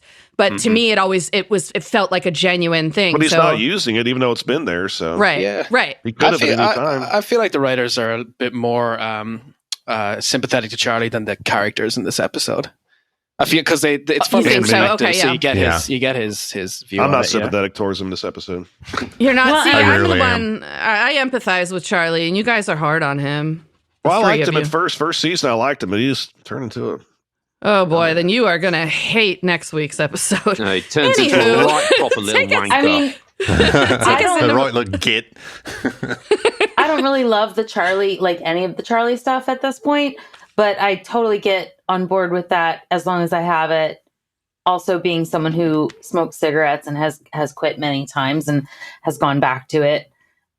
So I think that the mindset of anybody watching it, if anybody has been an addict, even if it's something as small as cigarettes, which is really kind of a big deal, then we understand. Whereas people who have never had any major addictions would be like, well, why does he have to have it like sitting in a hole? What benefit? Yeah. So there are two very different mindsets, and two different ways to look at all of the Charlie stuff, I think. I tell you, for people who've never been addicted, people who've never been addicted to something, the closest I've ever been able to come to describing what it's like to have that thing near, you're eating chicken wings, right?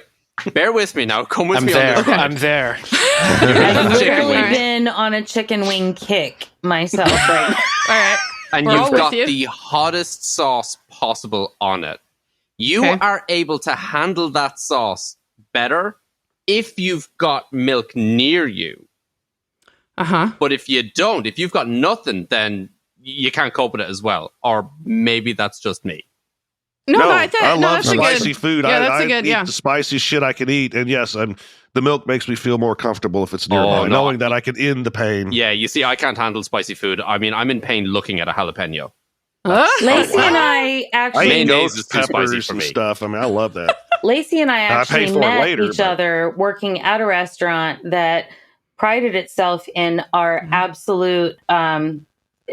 it was hot sauces. Of hot sauces. Yeah. It was walls of hot sauces. You could pull anything and use it on your wings. Yeah.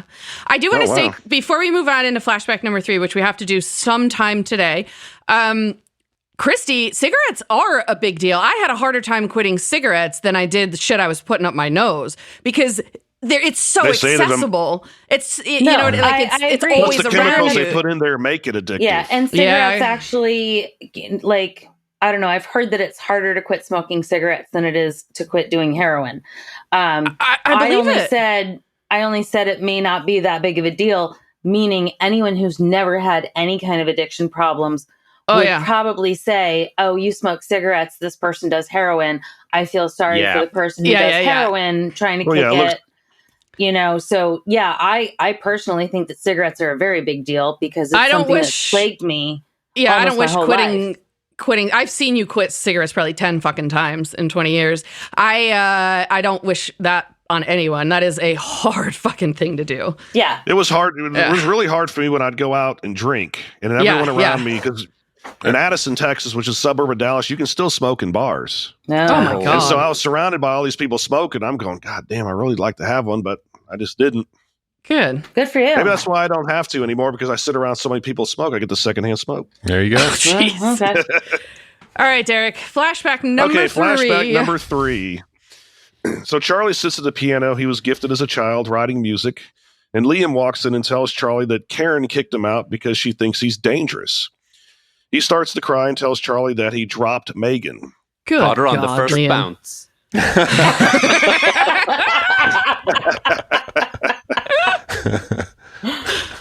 Charlie tries to comfort him by telling him that he's been writing again and has a new song about 2 brothers. He sits back down at the piano and plays and sings, "Funny now, you finally see me standing here. Funny now, I'm crying in the rain. All alone, I try to be invincible."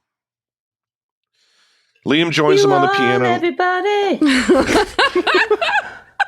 Except this one's called You All Everybody Part 2. I hate when bands play their new stuff. Yeah. It's a concept album.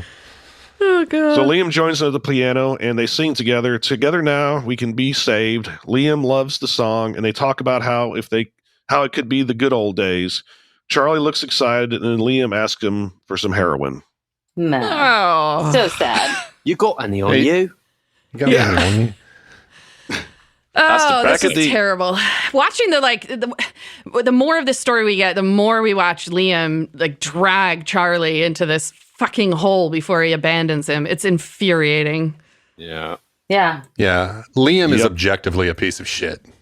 He is. So back at the exact moment in the jungle, Charlie is staring at the bags of heroin when Locke does what he does best and just pops out and says, "I'm disappointed in you, Charlie." Oh, man. Charlie tries to tell Locke that he's got the wrong idea and that he's about to destroy it all, and Locke finds it convenient that he says so after being caught. Locke says he's not giving Charlie a choice this time. He's taken the heroin away from him. Charlie begs Locke to believe him, saying that the heroin is the island's test for him and that he will pass. He then implores Locke not to tell Claire or she'll never trust him again, and Aaron is in danger. You have to believe me, Charlie says. And Locke replies, you've given up the right to be believed, Charlie. Ouch. Yikes. He's not wrong. He's not wrong. He isn't. I want to point out something interesting about this scene where Locke calls Charlie out for telling the truth only after being caught. Do you remember back in season 1 when that happened between he and Saeed? When Saeed called him out about the gun, and then he gave him the gun, and Saeed said, that didn't make you truthful, it made you adaptable. I thought it was interesting that we basically relived that scene with different characters. Charlie just keeps digging himself deeper in a hole. He cannot escape his lies, and it's unfortunate because I feel for him, but he just keeps making the wrong decision at every fucking turn. Yeah. So Locke is back on the beach, and Claire approaches him. She wants to know if she can sleep in the hatch for a while. Didn't he actually say? Why did you say that? Is that what they're calling it? He actually asked. She asked. Bloop. Locke asks her. So, how's our boy? Oh, she did. Interesting. Our boy. He did say that. Locke says the alarm going off every 108 minutes wouldn't be good for a baby, but offers to move his camp closer to hers. She then asks him what he knows about baptism, and Locke tells her that it's spiritual insurance to ensure that a child will get to heaven should anything happen. He then tells her that Aaron isn't in any danger, but that Charlie is focusing on saving Aaron because he can't save himself. That's real as fuck. Yeah. Yep. Deep.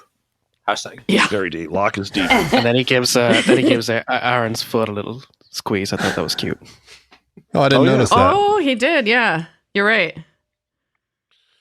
It's nighttime now, and Charlie starts a fire in the tall grass between the beach and the jungle. As he's walking away, Saeed tries to enlist him to help lift something. Now's not a good time, Saeed, he says as he walks past. Saeed then sees the fire and starts screaming. He runs to the camp, grabbing tools to fight the fire. Locke leaves Claire and Aaron to help Saeed and gather people to form a bucket line from the ocean to the fire. I love how immediately Saeed sees this thing immediately, and he understands from the prevailing winds that it's going to burn the whole fucking camp down. Lest we forget, the camp is built on sand. So I think it's fairly difficult for the fire to jump from. I suppose if the tarps are all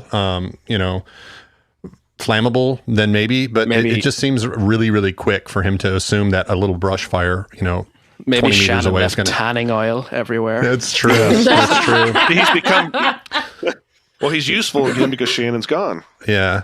Well, then you also got to worry about that when Sawyer comes up and starts fanning the flames with his jacket. He's all greased up all the time. He'd be like a Human Torch. You don't want him anywhere near that fucking thing. Yep.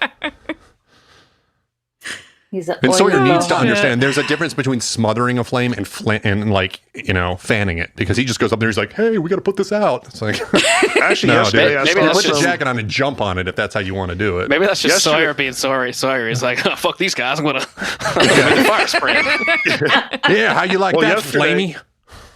Yesterday there was actually someone who poured hand sanitizer on themselves before they got tased, and they caught on fire when the cop tased them. There's a video of that. I'm guessing this happened in Texas or Florida. No, I don't know where it was. Was this Florida man?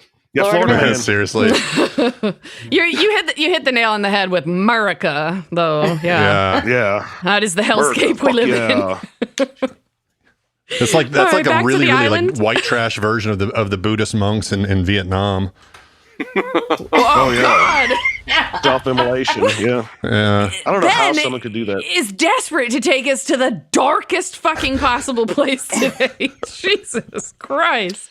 Next way to get some machine. I wear black on the outside because that's how I feel on the inside. Speaking of dark, Charlie stands just feet from Claire and Aaron with his hoodie pulled up, staring at them with that evil stare again. Yep. So we go to flashback number 4, and Charlie comes home to his apartment to find that Liam has sold his piano. dick. Seriously, bro? What the fuck? Dude. Dick move. Yeah. Curb I mean, stomp him. Charlie accuses Liam of putting the profits up his arm, but Liam insists he's been clean for 2 days. Well, happy anniversary, Charlie yells. Yeah, whoopsie-doo. Liam wonders aloud how long Charlie has been clean. Charlie demands to know where the money is. Liam tells him that Karen was going to leave him and take Megan away, so instead he agreed to go to a rehab clinic in Sydney. Well, I had to go all the way over there. Well, I guess because her relative, but... Well, they wouldn't be on the plane if he didn't, so... Right, True. That too. Karen has an uncle who lives there. Oh, that's probably why. All he needed was the money to get them there. I have to do this. I have to take of myself for my family. Liam tells Charlie before leaving him pianoless, "I'm your family," Charlie screams as he follows Liam outside. He asks Liam about the band and the new song. Liam tells him that he'll call him once things settle down in Australia. I think he yells out, "I'm family," like 3 or 4 times. Like, Yeah. Yeah. Yeah, I mean, I get it. Okay. I get he's trying to do the right thing for his family. And obviously, we know he eventually cleans himself up or whatever. But he had to sacrifice his brother to do that? Yeah. Like, what the fuck? Yeah, it's that's just so fucking wrong. gross. Yeah, sacrificing your brother and the altar of self-interest. Like, this guy's, I fucking hate him. He is one of the worst characters in this show. Yeah, he is a piece of shit. He is. Liam is one of those going people down that in the tries to convince you today. that I'm gonna hurt you by making myself better, and somehow that makes me a good person. Oh God, I would throttle him. Ben's in a dark place today. We got a timeout here from Christy. No, it's fine. You like that? I just wanted to make sure that everybody was still on it because some people's faces are frozen on my screen. Oh yeah, That's we're fine. here. Yeah. The sound's been good. I just wanted to hear everybody's voices. How drunk are you right now? Have another glass of I wine. want to hear Jesus, everybody's shut up. voices. I love you guys. Oh man, y'all are the best. We're best buds. All right, come on. She has to live in kill it. All right. Baltimore. Let's I know. Well, there's that. Yeah. Oh, damn. I was gonna cut Cut to that, the and then bone. Dave comes in again with making me have to Yep. keep it. Jesus Christ! Again, Dave. Thank you. All right, Dave's so the bringing survivors, survivors to are, this. the survivors are working to. The survivors are working to extinguish the fire when Charlie grabs Aaron out of his crib like an idiot. Do we and notice takes him to one of the surf. extras? One of the extras is literally just beating a flame with a stick. What? Yeah. Just watch it again. Jesus. Like, Oh, I can't And wait like- to watch it again. do you do I that got extra. extra? Found some of the heroin stash. I have it up on exactly. my second screen here. Oh, It's totally right. I wonder, do you get cast as an extra because you do shit like that, or do you get written to do that because you're an extra? Sometimes I wonder. I imagine they're just like, go over there and pretend to fight the fire. I mean, Yeah. I would. I Yeah, hope. fight the fire with a stick. I'm gonna wait for Lost the Plot to come out. I'm sure there'll be some trivia about how the stick happened. They'll figure it out. I bet it was either Scott or Steve doing that. Yeah, exactly. Or Steve too. But that happened in one of the earlier episodes too. There's a couple extras, and one of The them was just raft like fire. banging on a piece of metal with something. It's like, Oh, holy that. shit, that's not doing anything. Oh yeah, Yeah. I remember We're just that. making- Yeah, As random. someone who's been an extra in a few TV shows and movies and shit like that, they literally Yeah. just say, right, when I call action, just do something. Look busy. Well, there you just go. Real busy. Look busy Yes. with this. Like they Okay, just so some idiot went, I'm gonna beat this fire with a stick, is basically what happened. to look busy. All right. Derek, So Claire starts see if we can screaming that finish Charlie this. has. Claire starts screaming that Charlie has taken her baby. Locke runs over and demands that Charlie hand over Aaron. Charlie took my baby. Charlie says, "I just wanted to save him." He screams at Locke. Everyone then ignores the fire and gathers around Charlie, who's calling for Echo to tell him that he's doing the right thing. This is not the way, Echo says after he'd stirred up the pot earlier. And Charlie says, I know. And then he just ends up chucking Aaron into the ocean.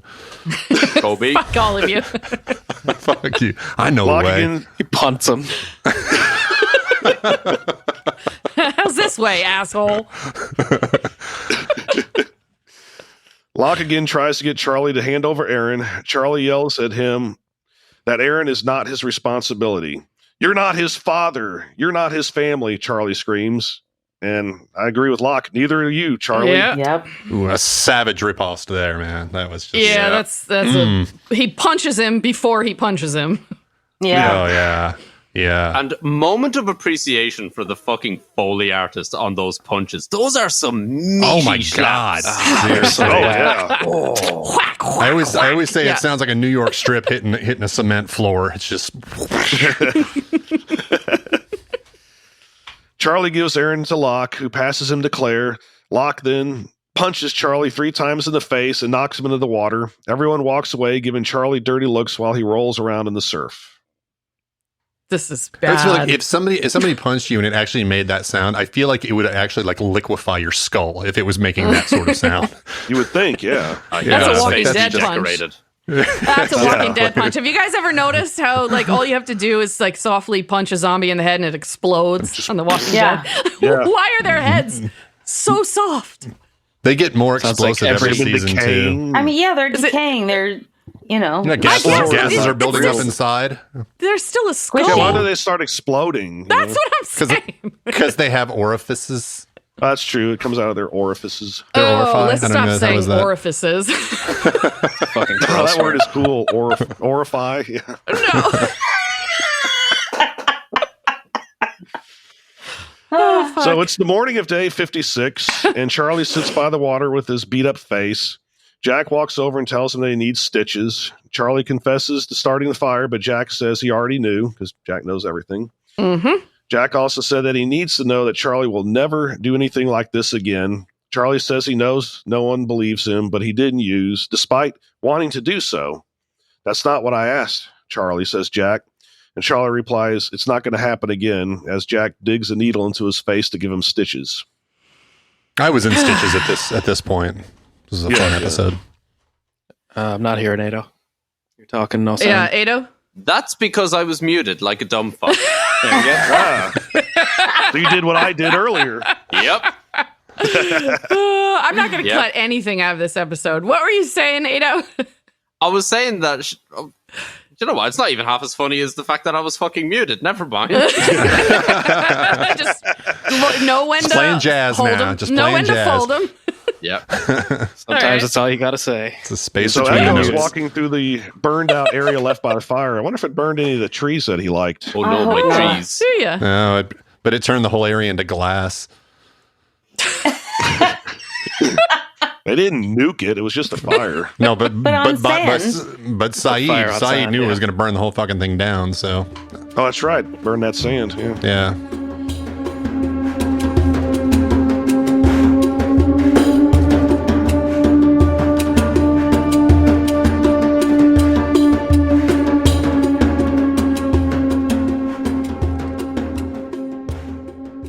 Claire approaches and asks if he is a priest, and she asks Echo if Echo thinks Aaron should be baptized.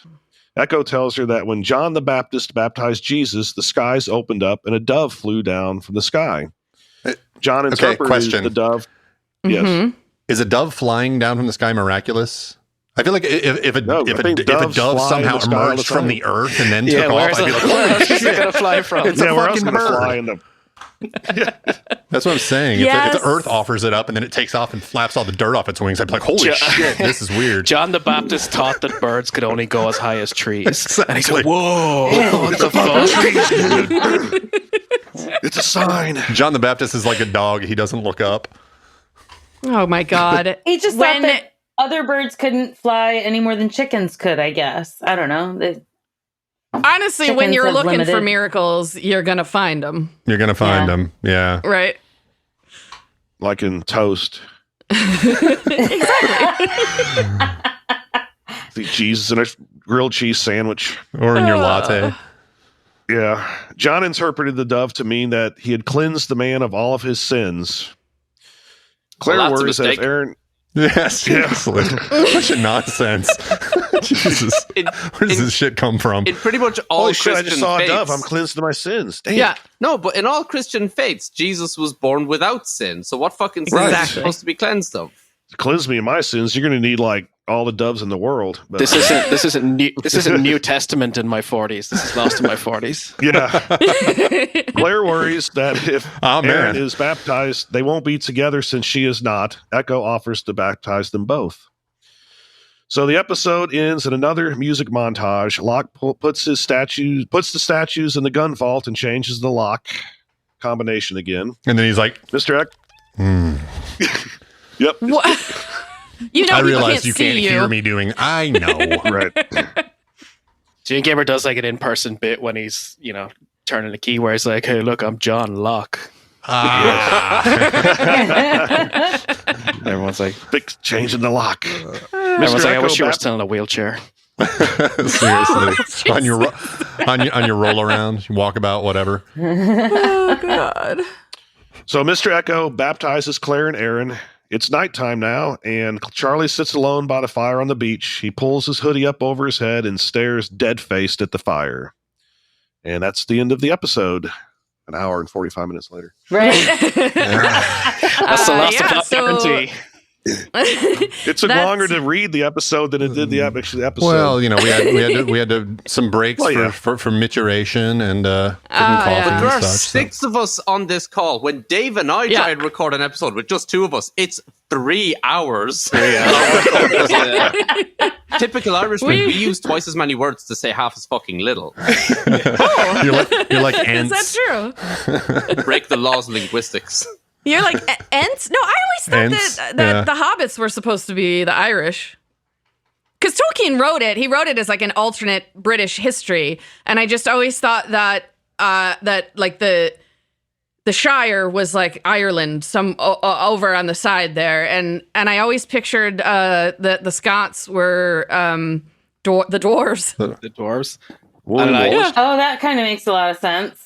That's just always the way I pictured it in my head. I don't know if he intended it that way. If the Hobbits were an allegory for the Irish, then it was very fucking whitewashed because they had a very peaceful existence. That's true. Well, yeah, I mean, of course, they don't show that part, but I don't know. They don't have like North Shire and South. Well, they do have the South Farthing. Maybe they got checkpoints between the North and the South Farthing. Yeah. Oh, shit, all right, for the guys. elves, Hito, you're doing a evil... This isn't Lord of the Rings in our 40s. So. Oh, I'm just listening. Don't mind me. I'm going to tell you guys about John the Baptist today. All right. Oh, fun. For fun facts. So it is the New Testament in our 40s.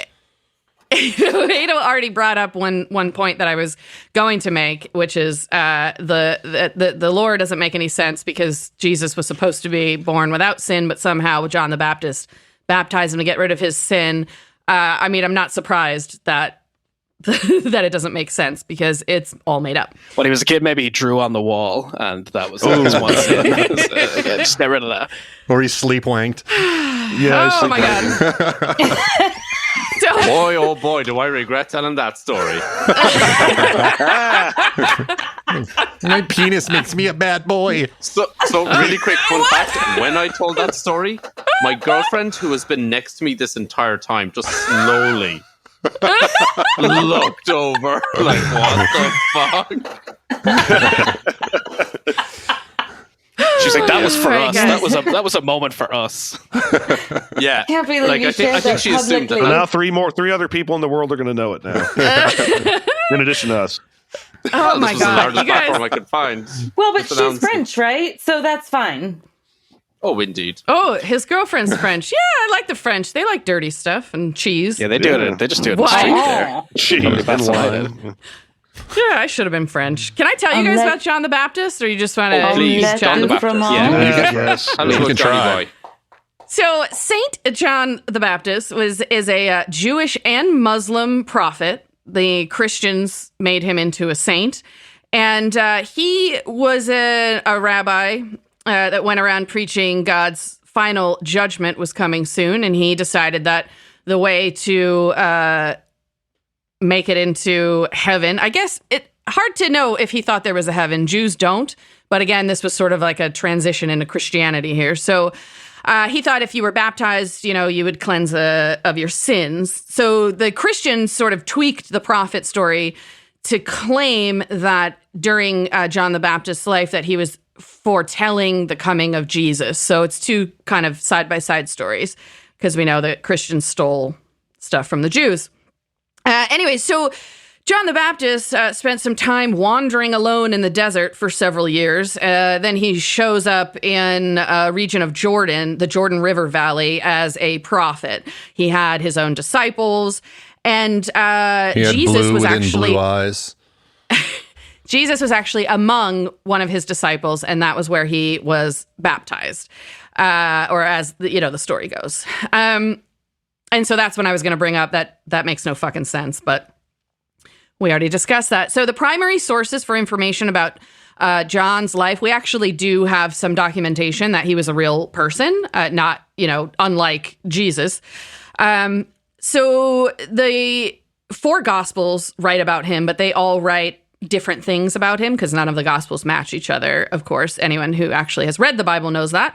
But he also appears in the Acts of the Apostles and the Jewish historian Flavius Josephus, who wrote, of course, the Antiquities of the Jews. So he was mentioned in there.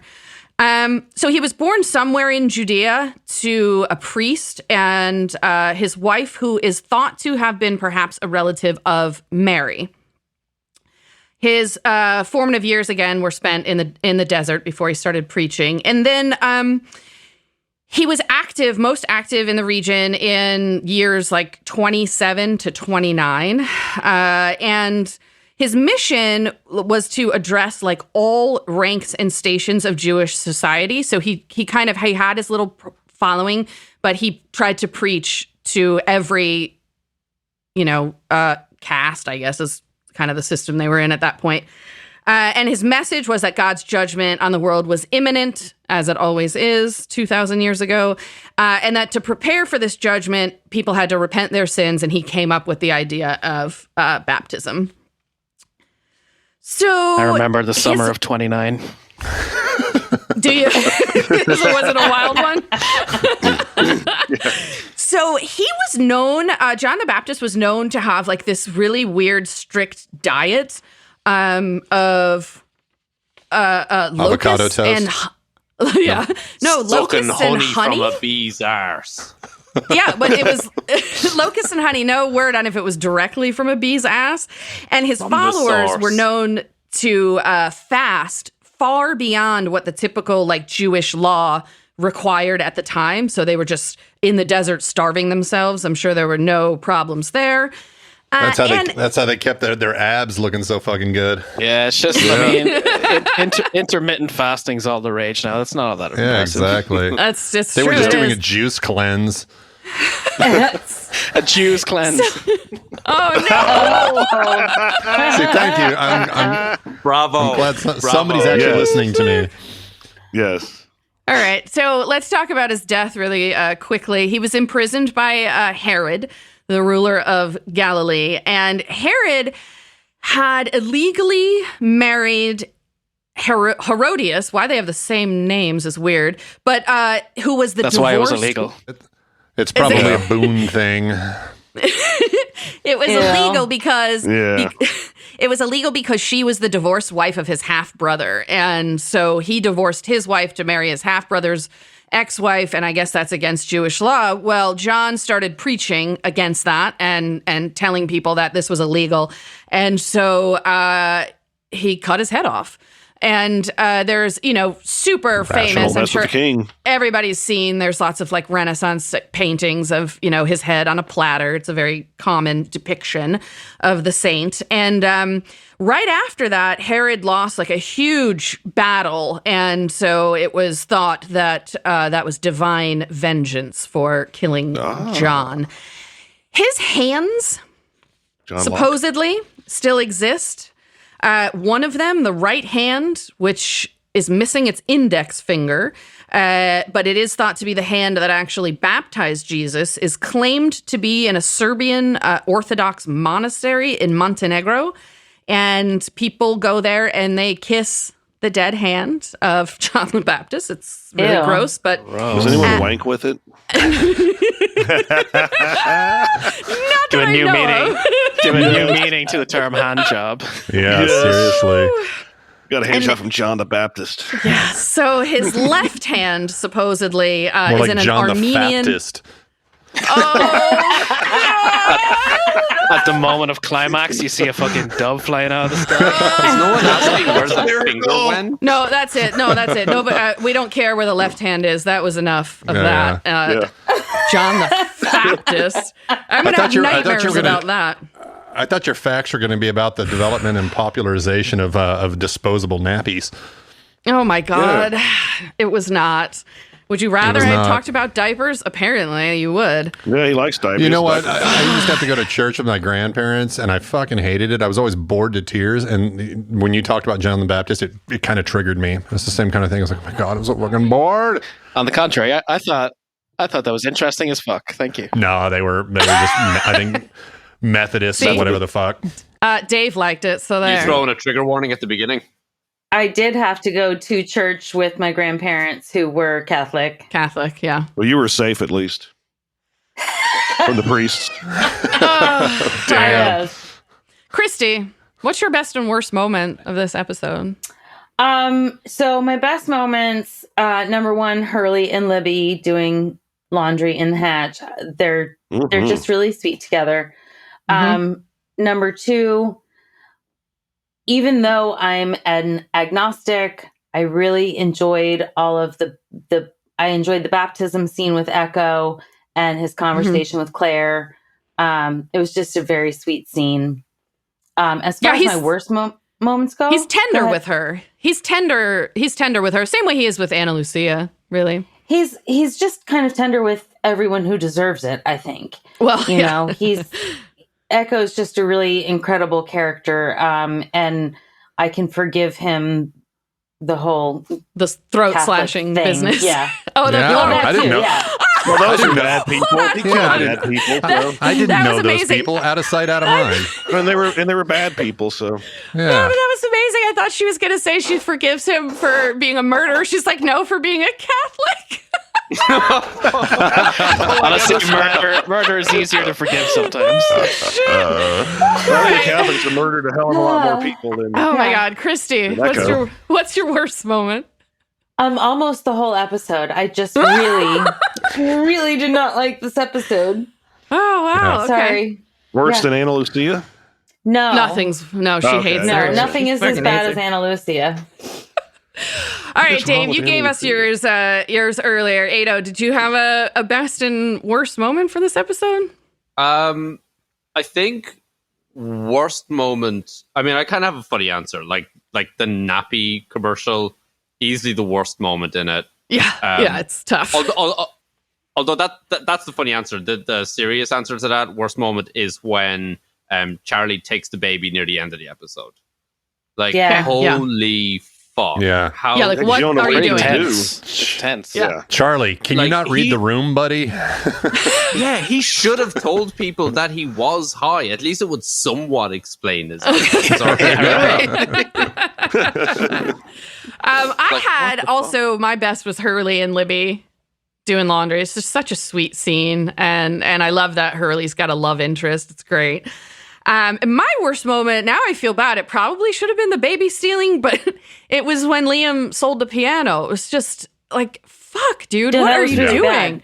Oh, yeah. It was. Yeah, so that's where I was. Derek, what did you take away from this? The best moment was the laundry scene in the hatch, and the worst moment was when they were doing the diaper commercial. It was just so stupid. It's tough to watch that scene because it's like you just feel from like, holy shit, this is where your career is now. Like, this is how desperate they are to get a couple bucks. Yeah, you know what? There's a lot of pop artists and rock artists who later end up doing shit like that. Snoop Dogg is doing commercials for Just Eat. I saw he and Martha Stewart do him and Martha Stewart do commercials. They're like besties. They do a cooking thing. And she's like talking about using it to light candles, and then they're like, and they just see Snoop, so it's like obvious what they mean by that. That was kind of clever, but Snoop Dogg has gone weirdly there's nothing mainstream. He won't do for money. There's nothing he won't do for money. Funny enough, without naming names, the company I work for, Snoop Dogg did an ad for us. All right. I swear to God. Oh, wow. Well, there you go. Ben, what are your best and worst? Well, to me, the diaper video was my favorite moment, but I think it's probably only because it was a moment of realization. Diaper fetish. It is a moment of realization that I still have a lot of work to do on myself. Oh, you are so ridiculous. So all these years I've known you, I never knew this. Yeah. That's good. Point of fact, I've never seen my husband in a diaper. Just FYI, I just want to throw that out there. It has not happened. We could make that happen. It looks like I might have to. You should make that happen. Does he sleep wank though? Yes, I do. Yes, I told you. All three of my husbands have sleep wanked. He is included in that. May I continue? My least favorite moment. It was not actually in the episode, but it was Liam's moment of conception. Okay, oh my God. Good with that. Yeah, he's a wanker. Yeah, he's a git. Fuck him. That man should have been a wank. Yeah, he should have been squirted into his daddy's sock. Exactly. He and 50 million of his brethren. We're going to do our power rankings. We welcome Dave and Ado to join us. It won't officially count in the spreadsheet that we have because that would be weird to maneuver. But we would like to hear them. Ado, do you have best and worst characters? I hadn't prepared, no. But, I mean, best character of the show. Do you know what? I'm going to give it to Johnny Locke. Okay. I'm going to give it to Johnny Locke. You know, it's tough to stand up to somebody in the face of, their addiction. And by golly, does he stand up to Charlie and put him in his fucking place. Like, he's the responsible puts him in the surf with 3 good old punches. And then do you have a worst? Worst. I think you can all predict this one. It's easily Charlie. Yeah. Easily for me. He stole a Ben. baby. He did steal the baby. He did. But he was going to baptize him. Ben. You're asking me for my best and worst? Yes. So my best character is Locke for the same reason. He's just, trying to keep people on the path. Even though I feel like in recent episodes, he's gotten a little more... a little lost, a little more ineffectual since he's figured out like his mission or whatever his destiny is not quite as vaunted as he had thought before. It's never what he thought it should be, right? Yeah. He's sitting there pushing a key every 108 minutes. Yeah, gotta be disappointing. It's got to be a real step up from being regional collection supervisor at a box company. He was also a general. Thank you. The colonel, I believe. I believe he was a colonel. Yeah, anywho, for worst, I mean Liam. Colonel. Liam, yeah. Yeah, he's just got to go. And then second worst for me is going to be Charlie. So it's just those brothers are. So that's how I had mine too. I had Liam at the top. I'm going to keep going because now I got to tell who I'm going to fuck and who I'm going to kill. Oh yeah, I completely forgot. I didn't let you do fucking kill, Ado. You think about that. I'm not going to fuck anybody. I'm going to kill Drive Shaft. Oh, that's a good idea. I don't think we've killed Drive Shaft before. Ado, if you want to think on that, I'll come back to you. I'll do mine now because I tried to jump in there. Sorry, Ben. I had Liam as the worst as well. I give him credit for wanting to take care of his family, but you can't do it at the expense of someone else. And Charlie, second, so many lies, baby stealing. I didn't have a third this week. It was just the brothers that were bad. But that's not going to stop me from fucking them. I'm going to have a threesome and be the meat in a Pace Brothers sandwich. Oh, yeah. Eiffel Tower. Eiffel Tower. My best character, though, was actually Claire for a lot of the same reasons that people said with Locke, like standing up to Charlie and she was doing the right thing for her baby. I had Locke as second for being ever vigilant and keeping people on track and gambling down on Charlie. And I had Echo in my third spot just because he's always awesome and I love him. I'm going to kill Drive Shaft too because that's a good idea. Christy, what were your characters? I think I'm kind of along the same lines as a lot of you. My top 3 are Locke, Echo, Claire. Bottom 3, Charlie, Liam, Drive Shaft. I'm going to fuck Libby because she looked cute in her purple top. Oh, she did. Yeah, that's true. And I'm going to kill Drive Shaft. I'm starting a theme here. Dave, did you have some character rankings? I did. I came armed with controversy here, okay? So I'll try and get through this as quick as I can. All right. So my top three. Number 3, Libby. It was just great to see her again. She's a sweetheart. I love her. Number 2 was Saeed. I thought he was on his shit when the fire broke out. He knew exactly what to do. Number 1 was Claire. She was emotionally mature. Yeah. She knew exactly how to deal with Charlie. She didn't make him, she made him feel bad when it was appropriate to. But at the start of the episode, she's like, I just want some space. I thought she dealt with everything really well in this episode. My bottom 3, here's my controversy. So the third worst, Locke. You're fucking wrong and you know it. Yeah. I thought Locke, I'm containing it to this episode, right? I thought Locke did not handle himself well. I didn't like that he punched Charlie a bunch of times. Locke is usually very emotionally mature, very calm and zen. And he did. I thought punching Charlie was a step too far. He got the baby back. Everybody was disappointed in Charlie and he just had to put him down there. Not cool. Number 2, Mr. Echo. For the line, Claire asked if I'm not, if Aaron's baptized and I'm not, will we not see each other? And he said, not if you're baptized too. Textbook religious manipulation, scaremongering. Oh, yeah. I actually had that in my. Yeah, I actually had that in my summary. I said smooth manipulation there, Echo. Yeah. Yeah, you're making some good. You're making some good. Good points here. My boy, wicked smart. worst character, not controversial. It was Liam. Selling Charlie's piano did it for me. What a prick. Yeah. And then for my fuck kill, I've got a theme for both of them. So I really like the Hurley Libby dynamic, and I want to see that happen. So I'm gonna fuck Hurley to give him confidence, and I'm gonna kill Sawyer. I'm going to kill Sawyer because Sawyer is the only person that's going to throw him off his game. And I really want it to happen. So fuck Hurley, kill Sawyer. I love it. Oh, that's great. It's perfect. Ado, have you thought of a fuck kill or should we go to Derek first? Oh, no. 100%. It's always going to be Sawyer. Okay. I'll always fuck Sawyer. I don't give a fuck. He's got a second screen time if he is my choice. Oiled up Sawyer is the best. I'm not even bisexual. I'm straighter than uncooked pasta. But Sawyer, always. Me too. I would take one for the team to give Hurley some confidence. Nice. Yeah. And I would let him do whatever he wants. I would bottom for Sawyer, 100%. Oh my god. Easily. What does your girlfriend's face look like right now? It hasn't changed. She's not surprised at all. I knew it. Has she watched Lost too? Does she watch it? Hates it. Yes. Fucking hates it. Perfect. That's all right. Do you have anybody you're going to kill, Ado? Oh, eeny, meeny, miny, mo. Echo. Oh, yep. Wow. Really? Yep. Echo. That's shocking. He did for stir us. the pot too. Hey, he did. He was starting shit. And as Dave said, religious scaremongering. Can't hack it. No, not a chance. Yeah, sorry, goodbye. You're Boom, right. headshot. Derek, chime in. Where did you have? Yeah.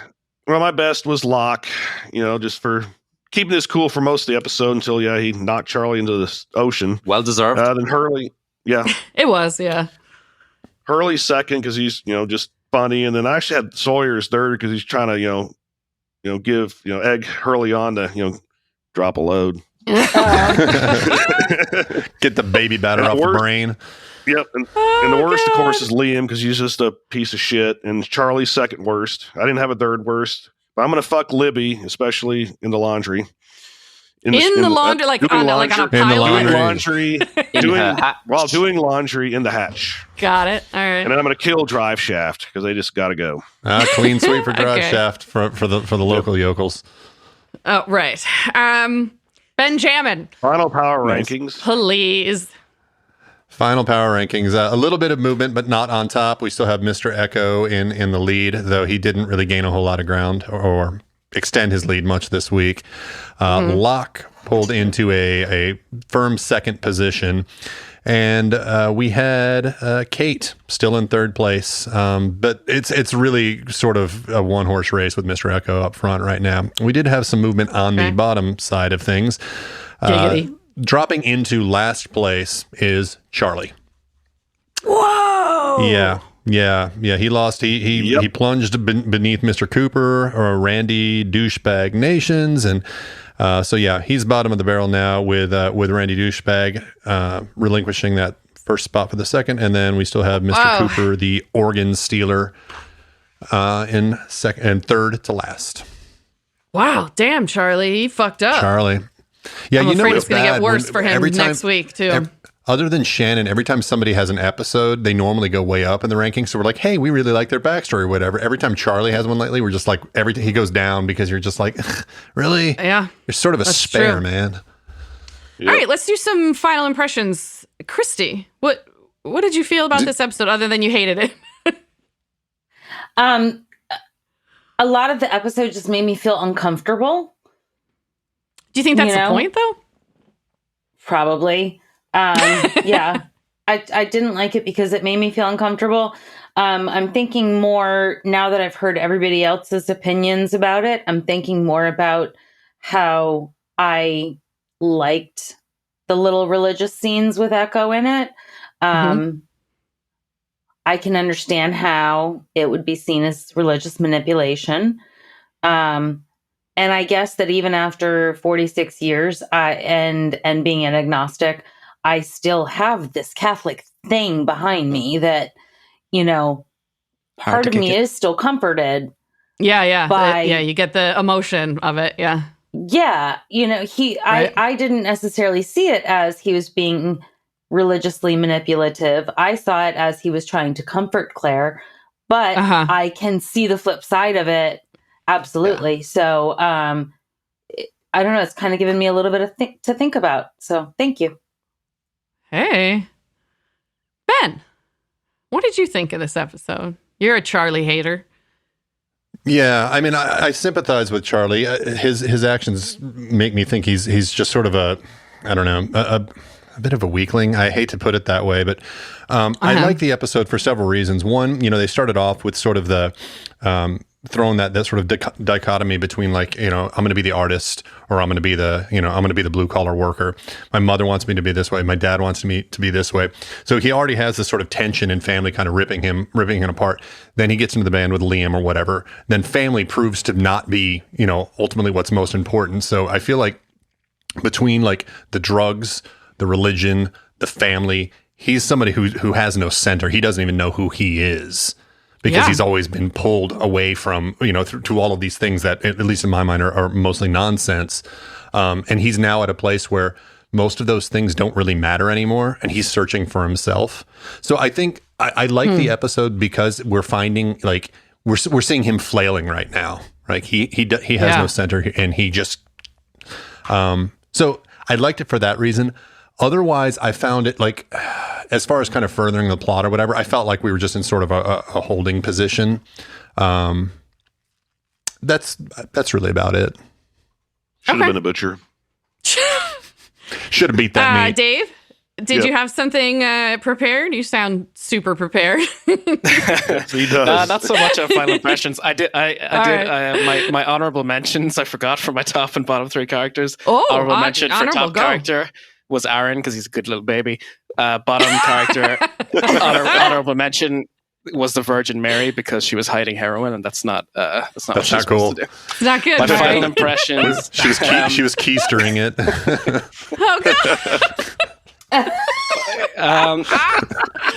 Yeah, decent episode overall. It's interesting to just dip into a random point in season 2. Like I said, we haven't gotten this far in our podcast yet, but the dream sequences didn't work all that well for me, and I hated Charlie's mom's accent. There were a couple of emotional scenes when Liam started crying about dropping his kid.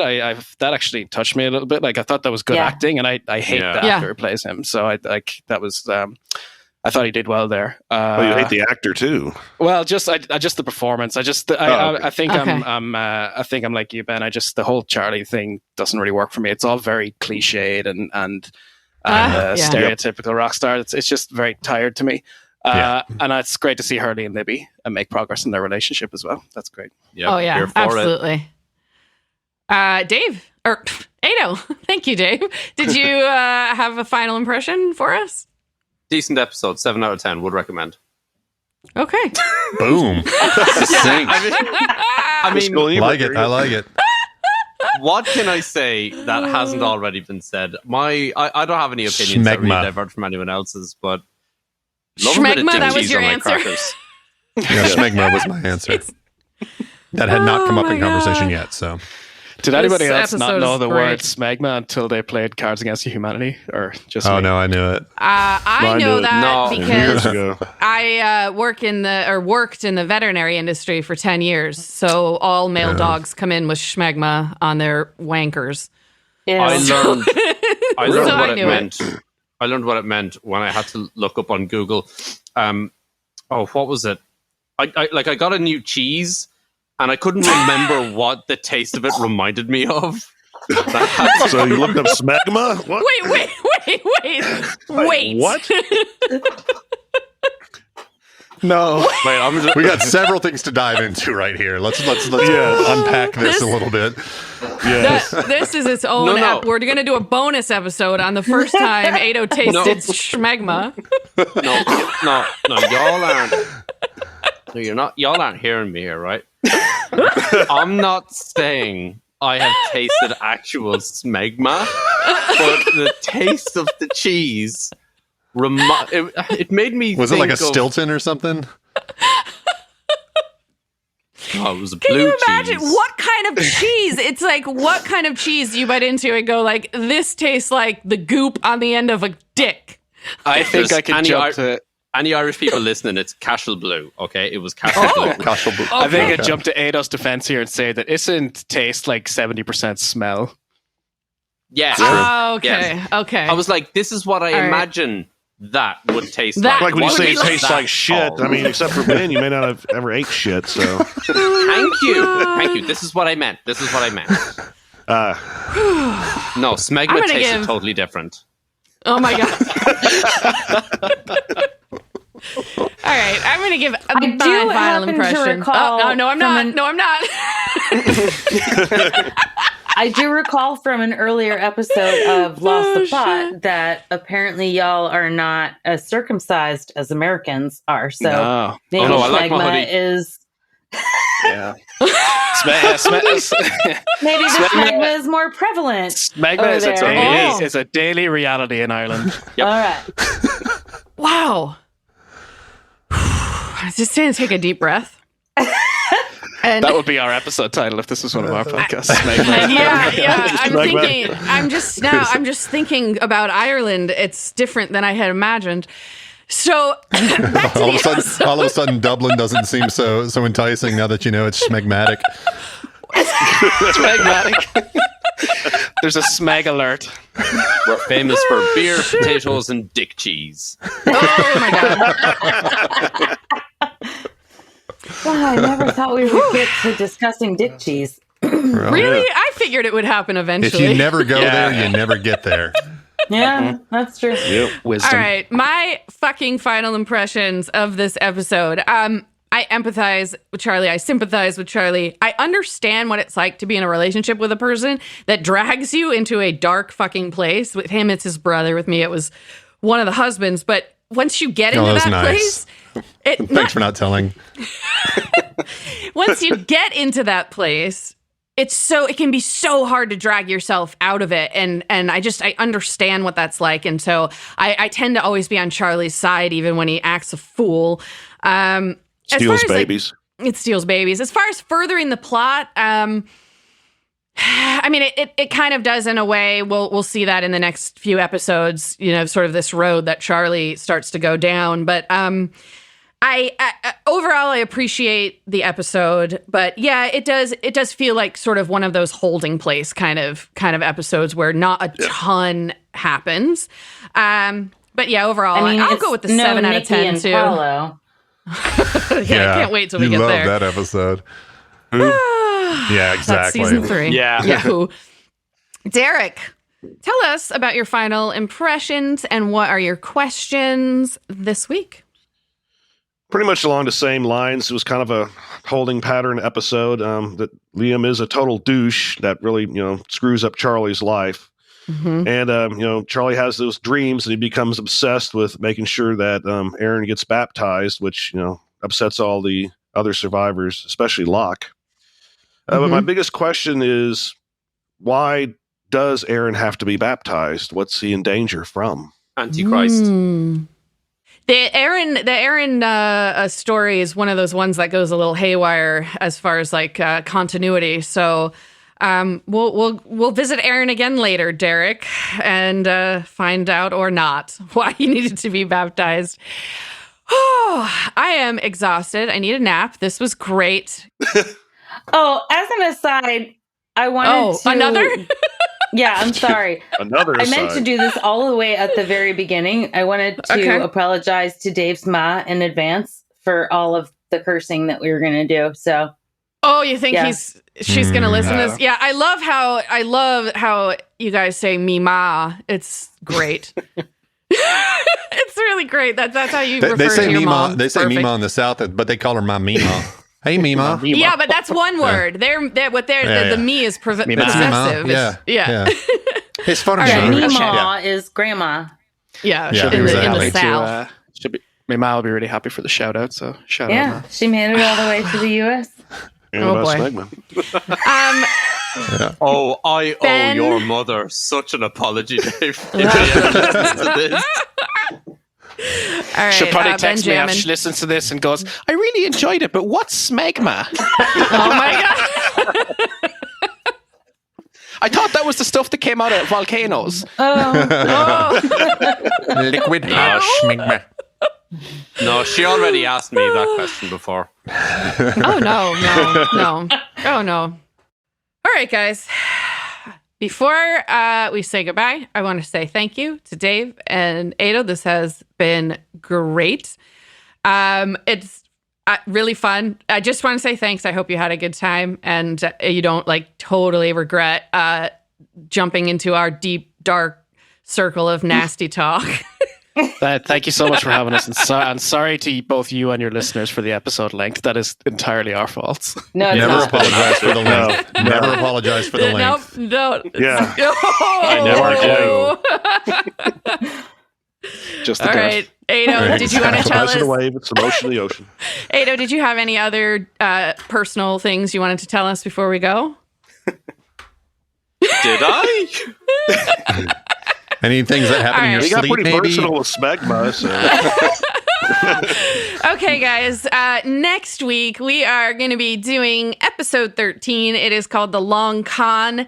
It's a Sawyer episode, and Christy's going to give it to us. I think it's your first taste of Sawyer. Giggity. And we'll see you next week. Let's give them all a goodbye. Bye. Bye. Bye. Bye, all. Lost in My 40s is a Space Bear Media production. Executive produced and edited by me, Lacy J. Sound engineering, editing, and original music by Benjamin Trim. Like and follow Lost in My 40s on Facebook to interact with your hosts. Plus, follow Space Bear Media on YouTube to watch our episode pre-shows. You can also find us at SpaceBear_media on Instagram and Twitter. Or come to our website, spacebearmedia.com.